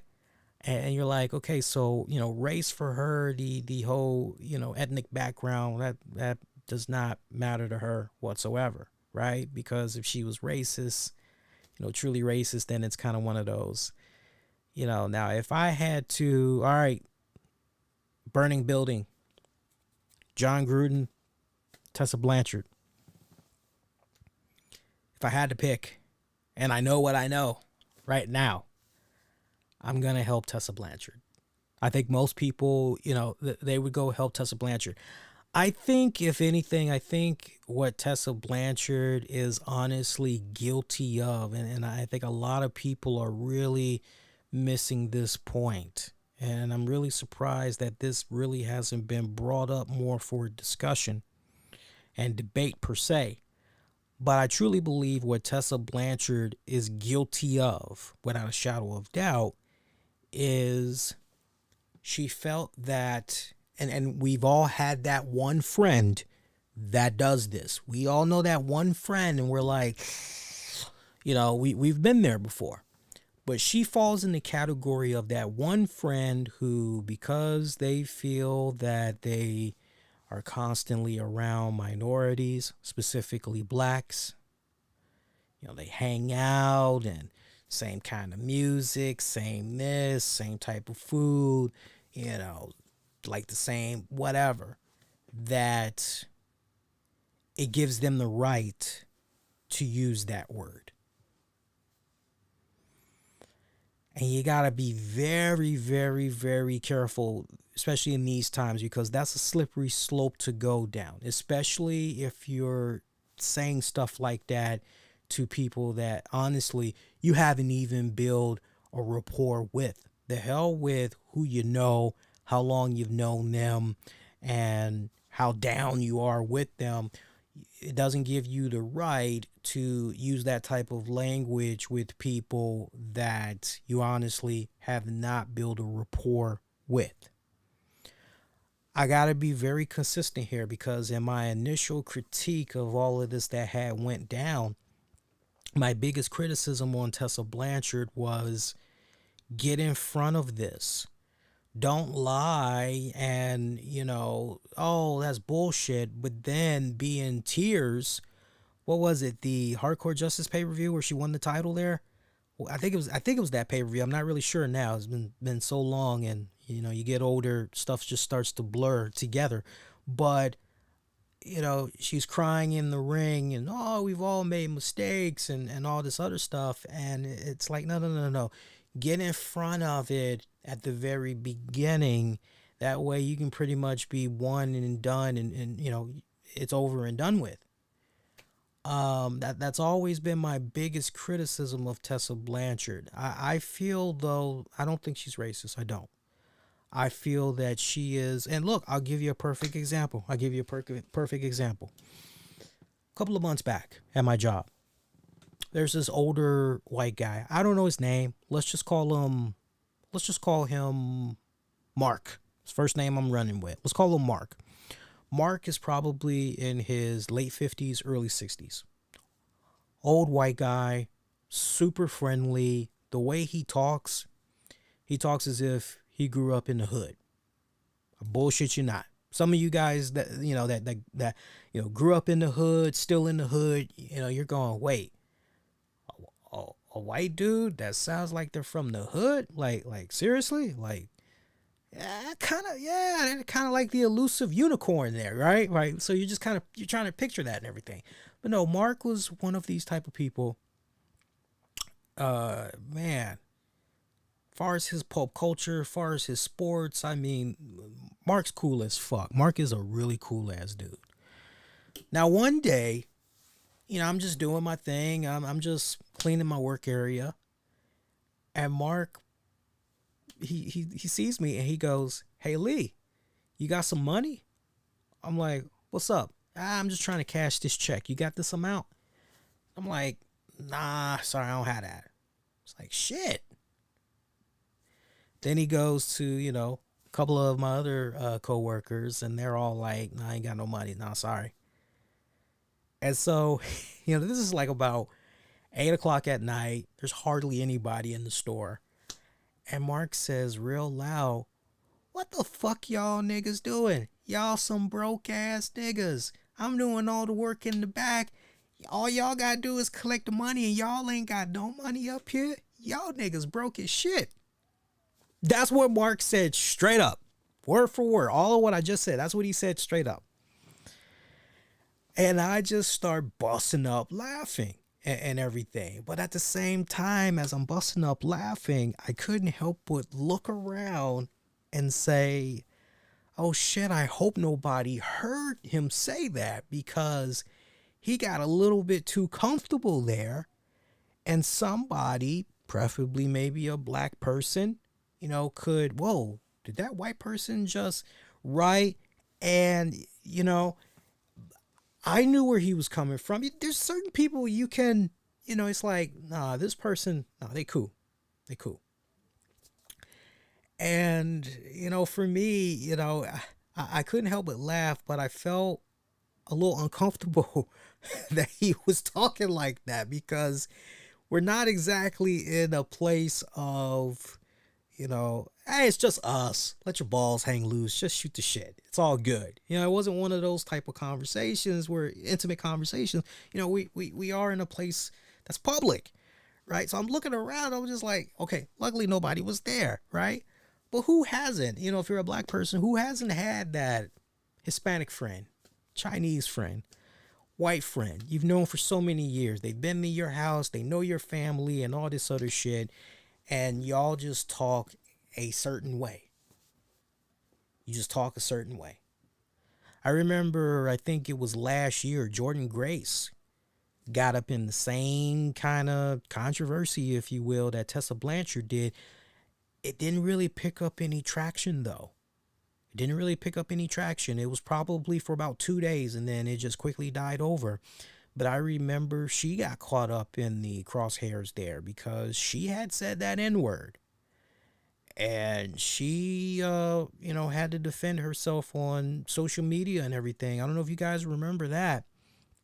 That was kind of another one of those, so to my point, I think sometimes we get, cases where because this person has been hanging out with this person, these group of people, I won't say it's an entitlement, but they feel as though, what's the right word I'm looking for?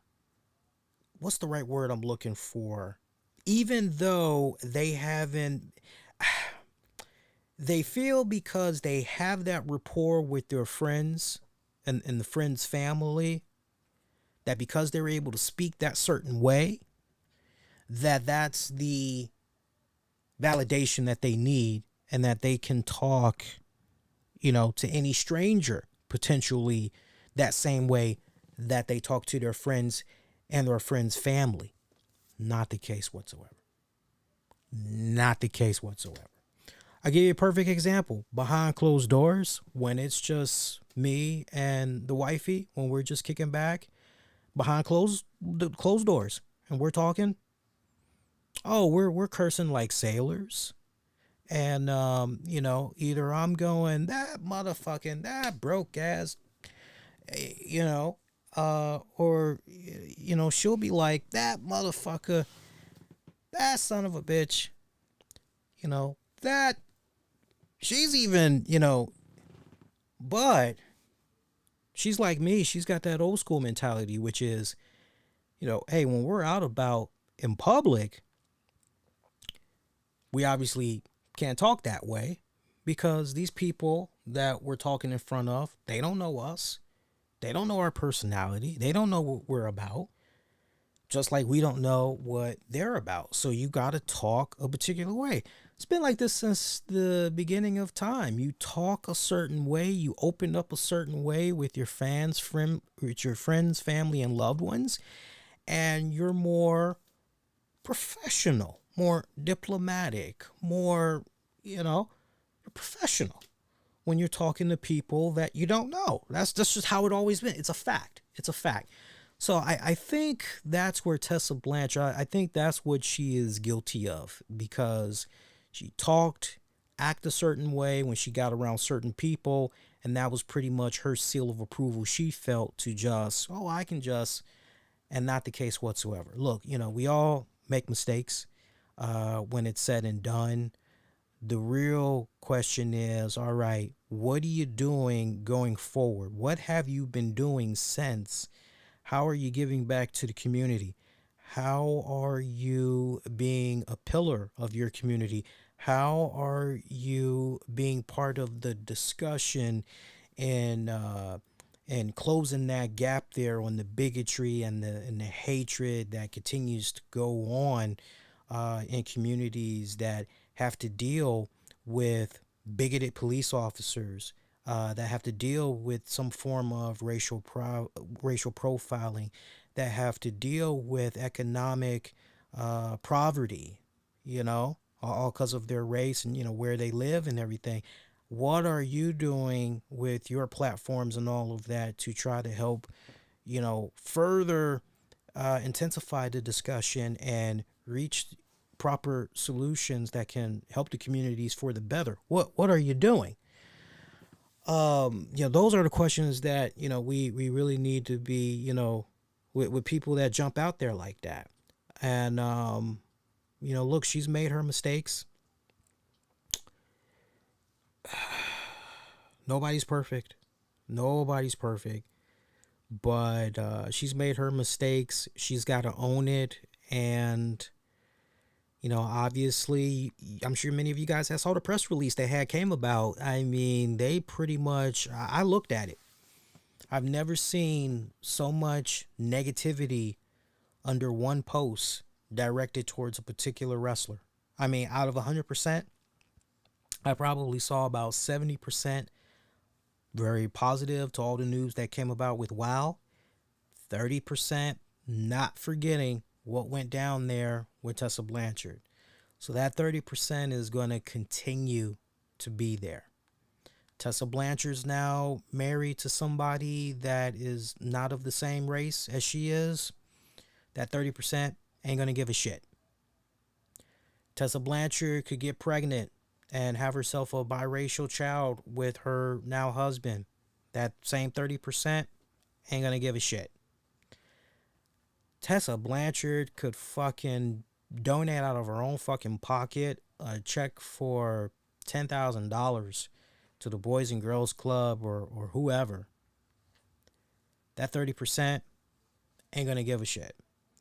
So, you look, you can't please everybody, nor should you try to please everybody, because you're just going to be in an endless, vicious cycle, and you're going to be losing track of the ultimate pursuit, which is of your own individuality, of your own happiness. So you just gotta tune that noise out, and it's very unfortunate when you really stop and think about it, because I know of many fans, and I'm not the only person to speak upon this, but there are many of my friends, colleagues in the podcasting world. Doesn't matter what their race is, but a lot of them are black, a lot of them are Hispanic, a lot of them are white.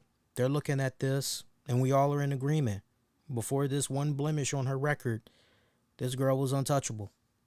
Future very bright. Probably the only negative thing you could have said about Tessa Blanchard, man, did she really have to beat the shit out of Brian Cage?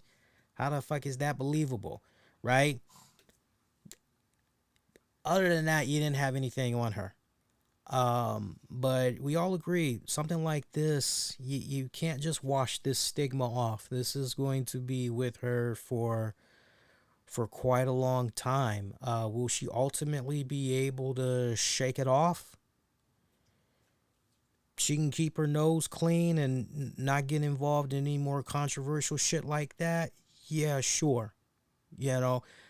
Everybody makes mistakes, but very seldom are you able to make such a comeback where ultimately all is forgiven. Look at Michael Richards, Kramer from Seinfeld. Hasn't been the same since. Remember that whole tirade that he went on in that nightclub? Man's career has not been the same since. Damn shame. Damn shame. Damn fucking shame. That's one great example. Without a shadow of doubt, Jon Gruden is never going to be the same, right? Man, we could be here all night just thinking about some examples of individuals that, very seldom are you able to have that second comeback story and, you're better than before. Very, very, very rare. But, I'm rooting for WoW. Legit, I'm rooting for them. I like the pieces that they have in place, particularly AJ Lee. I think that is a huge acquisition. And I've already reached out and got the ball rolling, trying to see about, talking with some of the good kind people over there at WoW. And Mish has already said to me, he's down. He's down as far as teaming back up whenever WoW, does premiere. Now, apparently, WoW's going to be coming back sometime fall 2022 with new episodes. That's what they're saying right now. So whenever they start it up, Mish has already said he'd be more than down for teaming up, doing some shows, and all of that. Obviously, we can get you guys some interviews in between. We definitely will for you all. Dave Chappelle saw the closer special. And I got to tell you, I see all the controversy that's come about right now with this closer special. I know members of the LGBTQ community they put out statements and, they want this special to be pulled from Netflix. There's so many outspoken folks that stepped out there. Even the showrunner for what's the one Netflix special, Dare Black People or whatever. This is a white person that, and I just think that's kind of funny in itself because the whole Dare Black People show, that's supposed to be a show predominantly of blacks that's aimed towards blacks, yet the showrunner is white. And she's condemning a black man for, wow. I mean, that just really fucking, blows my fucking mind. We also had a trans Netflix employee who criticized Dave Chappelle. She ended up being suspended. Supposedly, it wasn't for her comments that she, put out there on social media about the Chappelle special. Yeah, I don't know if you guys had heard about this, but Netflix has suspended 3 employees, including one trans person who crashed a quarterly directors meeting to speak out against Dave Chappelle's Closer special. And the special, it's been taking up a lot of backlash for what's being dubbed as offensive, transphobic material. A trans software engineer, Tara Field, out in San Francisco, was one of the few that were suspended by Netflix for crashing that meeting. Field and the others were not directors and did not notify the people running the meeting first, and the incidents are being investigated, with Field suspended because of that investigation. However, Netflix representative says that Field was not suspended for tweeting about the Chappelle special, and that the company encourages its employees to speak out publicly, saying that it's absolutely untrue to say that we have suspended any employees for tweeting about this show. Our employees are encouraged to disagree openly, and we support their right to do so. That's what a Netflix spokesperson said in a statement to the Wrap. We were launched on yesterday. We launched another Chappelle special where he attacks the trans community and the very validity of the transness, all while trying to pit us against other marginalized groups. Phil previously said in a series of tweets, "You're going to hear a lot of talk about offense. We are not offended. Being trans is actually pretty funny if you're someone who actually knows about the subject matter. How could volunteering for a second puberty not be funny? That isn't what he was doing, though. Our existence is funny to him, and when we object to his harm, we're offended." So you got that type of stuff that's floating about right now. You've got the Netflix chief, Ted Sarandos, who defended the Chappelle special, and he said flat out, it ain't being removed. He said that flat out. It is not happening. In a memo that was sent on Friday, and it was obtained by Variety, Netflix co-CEO Ted Sarandos acknowledged that the special had gotten plenty of backlash from both Netflix employees and users of the streaming platform, but instead of recognizing that Chappelle's words are harmful to trans people, he doubled down. The memo reads, "I wanted to follow up on The Closer, Dave Chappelle's latest special, as several of you reached out following QBR asking what to say to your teams. It never feels good when people are hurting, especially our colleagues. So I wanted to give you some additional context. You should be aware that some talent may join third parties in asking us to remove the show in the coming days, which we are not going to do. Chappelle is one of the most popular stand-up comedians today, and we have a long-standing deal with him. His last special, Sticks and Stones, also controversial, is our most watched, stickiest, and most award-winning stand-up special to date. As with our other talent, we work hard to support their creative freedom. Even though this means there will always be content on Netflix some people believe is harmful, like Cuties, 365 Days, 13 Reasons Why, or my unorthodox life. Several of you also asked, where do we draw the line on hate? We don't allow titles on Netflix that are designed to incite hate or violence, and we don't believe the closer crosses that line. I recognize, however, that distinguishing between commentary and harm is hard, especially with stand-up comedy, which exists to push boundaries. Some people find the art of stand-up to be mean-spirited, but our members enjoy it, and it's an important part of our content offering. He goes on to say in this release, in terms of our commitment to inclusion, we're working hard to ensure more people see their lives reflected on screen and that other underrepresented communities are not defined by the single story. So we're proud of titles like Sex Education, Young Royales, Control Z, and Disclosure. Externally, particularly in a stand-up comedy, artistic freedom is obviously a very different standard of speech that we allow internally, as the goals are different. Entertaining people versus maintaining a respectful, productive workplace. Today's conversation on Entertain the World was timely. These are hard and uncomfortable issues. We all bring different values and perspectives.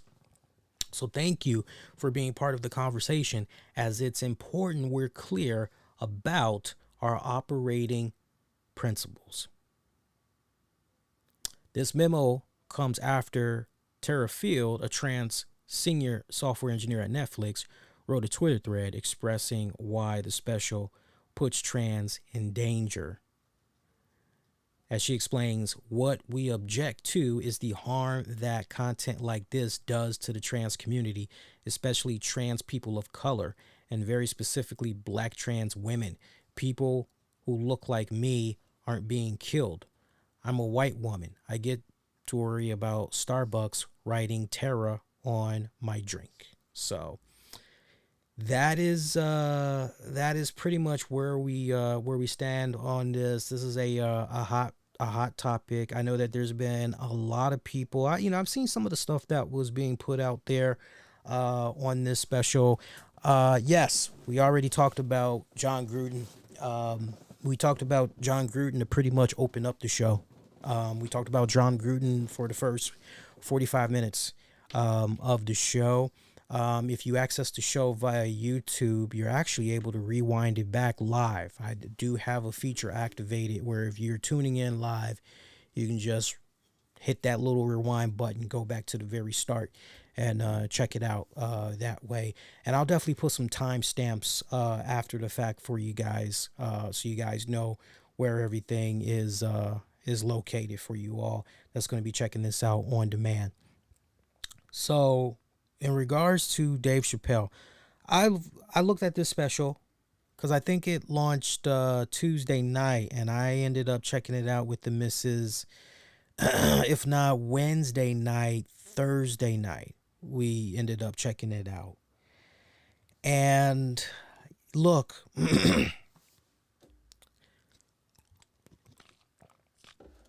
I'll be honest with you guys. Because that's what you all expect from me since 2011, keeping it honest, insightful, and interactive. I understand. I said this to the wifey after we were done looking at the special. I said, and this is before we ended up seeing all the stuff that was being put out there on social media. I remember saying to her, man, Sticks and Stones, that really had got the communities chatting up a storm. This one's definitely going to be doing the same thing. And she was like, oh, yeah, without a shadow of doubt. And I told her, I said, I wouldn't be surprised if there was maybe some type of form of boycotting that was going on or whatever. And she's like, yeah, probably, most likely. And sure enough, right on cue, I see a lot of the points that are being brought up. I do. Here's where I stand on this special. Lifelong Dave Chappelle fan. I always appreciate those that grew up here in the nation's capital. If you can grow up from out here, I mean, it's pretty rough out here. It's rough out here in the DMV. If you can survive the DMV and you can go on and be very successful, make yourself a made man or woman, and you came from right out here, psh, man, I always got nothing but mad love and respect, especially if you're paying it back for the generations to come. And Dave Chappelle has continued to give back, especially to DC. He has continued to give back right down to the point when he came out here for DC the night prior to the closer premiering. He was at this gala, if you will, where there is a Chappelle theater that I believe is getting ready to open up, or he was trying to secure the funds from Duke Ellington alumni. So it was like a special little VIP thing, and there's like a Chappelle theater that ultimately is going to be opened up and everything. I'll do a little bit more research on that, and I'll share more information with you guys. But this guy is constantly giving back to DC, especially to Duke Ellington School of the Arts, of which I am also a alumni. He is a alumni. I am also a alumni of that prestigious school.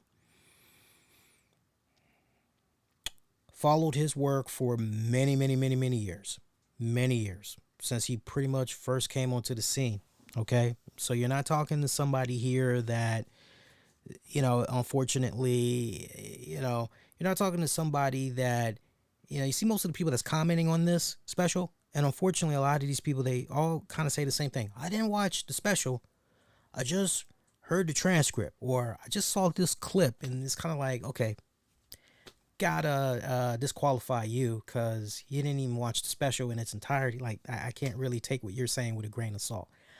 I can tell you, and my wife can even tell you, as lifelong Chappelle fans, what was a little bit heartbreaking about this Dave Chappelle special. Look, funny, thought-provoking, very, didn't consider that, okay, and just these great stories that he was telling. Such a phenomenal storyteller Dave Chappelle is. And there's a punchline that's coming up, and the way it just wham gets you. He's very excellent at that. The story that he told there about his trans friend Daphne in particular, which, I never looked at him mentioning Daphne as, here's my token. This is my token. So, hey, she likes it. She likes my jokes. So this is my free pass to. I never looked at it as that. I looked at him telling that particular part of that story in his special. I looked at that as a very sincere, intimate moment of his personal life that he was putting out there at full display. And, as he was telling that story about Daphne, you just knew there was a punchline coming in there, but you just weren't really sure where he was going with this punchline. And then when you find out that she committed suicide, you just go, shit. Like, ooh, really? Like, and you're like, he's got to be joking. I just remember immediately after the special was over, I'm just scrounging around online. I'm like, I'm not doubting he's lying, but I was in disbelief. And sure enough, as I'm learning, what all happened with Daphne, it's just, whoa, wow, that's pretty fucked up. I've always felt that this is a man that, as a comedian, he has evolved tremendously as a human being. He has. His work, it is out of this world. It really, really is. I know he talks about, hey, I'm not trying to be that social justice leader. I'm not, there's already men and women that's out there that's doing it. But man, when he speaks on these points, the world listens. The world fucking listens. I'll be honest with you guys. This special particular, as great as a lot of the elements were in this, and look, whether you're trans, you're gay, you gotta admit, I've never heard of a motherfucker refer to a fake vagina as the impossible pussy. You gotta admit, that's some funny ass shit right there. If you can't laugh at that, I mean, what comedian do you know of could think of something like that? Seriously. That is just, and then to follow that up and say, that's not blood, that's beet juice. I mean, that is some golden classic fucking shit right there. I don't even think Bernie Mac could have came up with some shit like that. Maybe he could have. I know Paul Mooney probably would have came up with some shit like that, maybe. But if there was one thing that kind of honestly left me very disappointed about this special, that I don't see other Dave Chappelle fans, lifelong Dave Chappelle fans, comment on, because I think for a lot of them, they mean well. But then there's those that are also just, brilliant, perfect, awesome. Yeah, as me and my wife talked about for about, I would say, 30 minutes after we watched the special, we both agree. We were like, and we said the same thing. We're like, he's more than the transphobic, the gay jokes. He doesn't need to keep going there. He's beyond that. He's proven that time and time again over the years. He's better than this. Yet it feels like he's going to this because, not because it's a safe zone, but because it's so easy and he can push so many buttons, and he knows he's able to push those buttons. And we both felt that, nah, man, with all the stuff that just exists as it is right now, you could have just gone in so many other directions. And we were curious when this special was recorded. And I never did research that. I never did find out when this closer was initially recorded. And if you can bear with me a second, I actually might be able to find that out tonight, because I saw, like, as the end credits were rolling up, I found it so funny too, because you could tell who actually watched the special and who didn't watch the special, because you had some people that were referencing, that were supposedly triggered, that were supposedly upset and all this other shit. And we had people that were referring to one of my all-time favorite, authors and everything, and James Baldwin.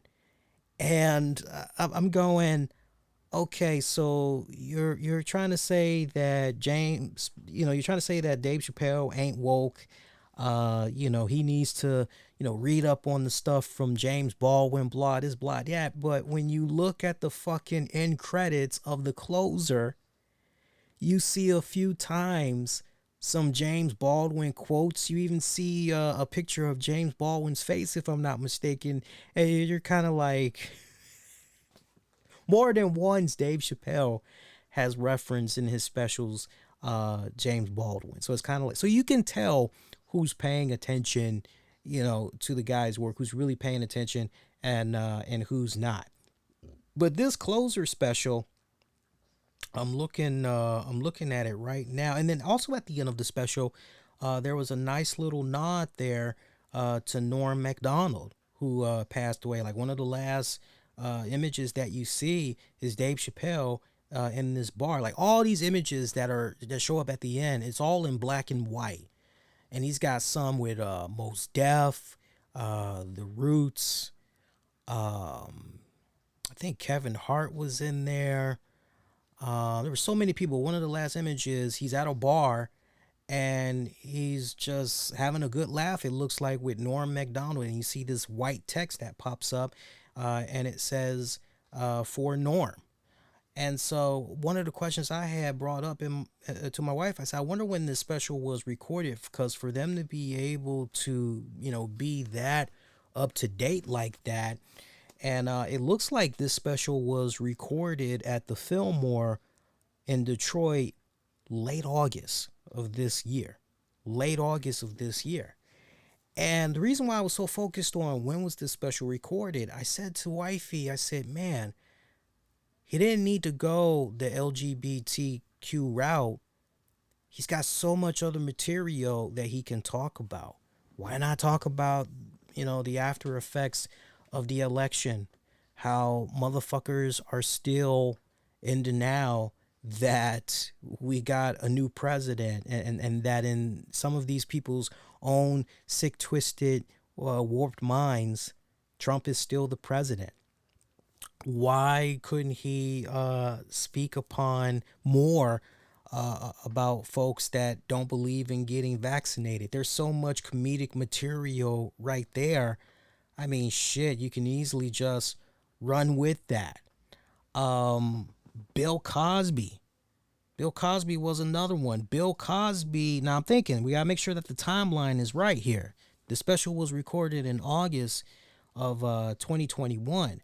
When you look at what went down there with Bill Cosby ended up being free. God, Bill Cosby ended up being free. Oh, what was that? Wasn't it like June or July? So that's something that Chappelle could have easily gone down that rabbit hole and he could have talked about. R. Kelly. I think R. Kelly, actually, I think that shit went down, I want to say in September. I'm actually looking at the R. Kelly stuff right now for you guys, as far as when he was convicted and all that shit.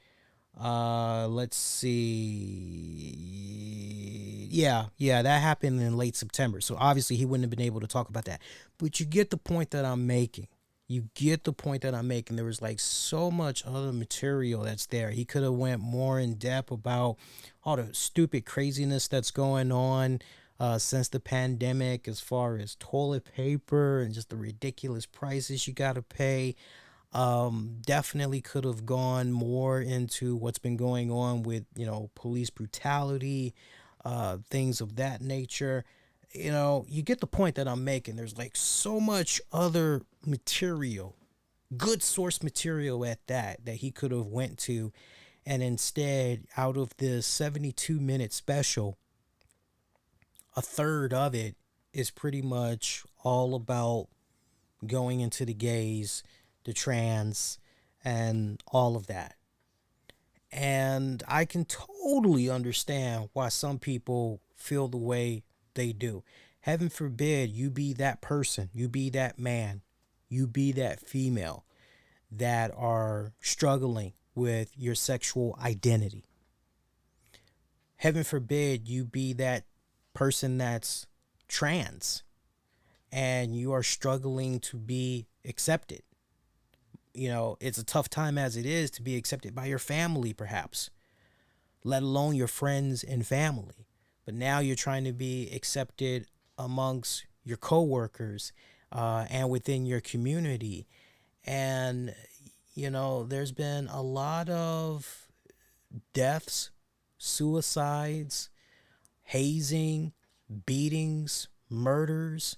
There's been a lot of that's been coming, at those that are gay, at those that are trans.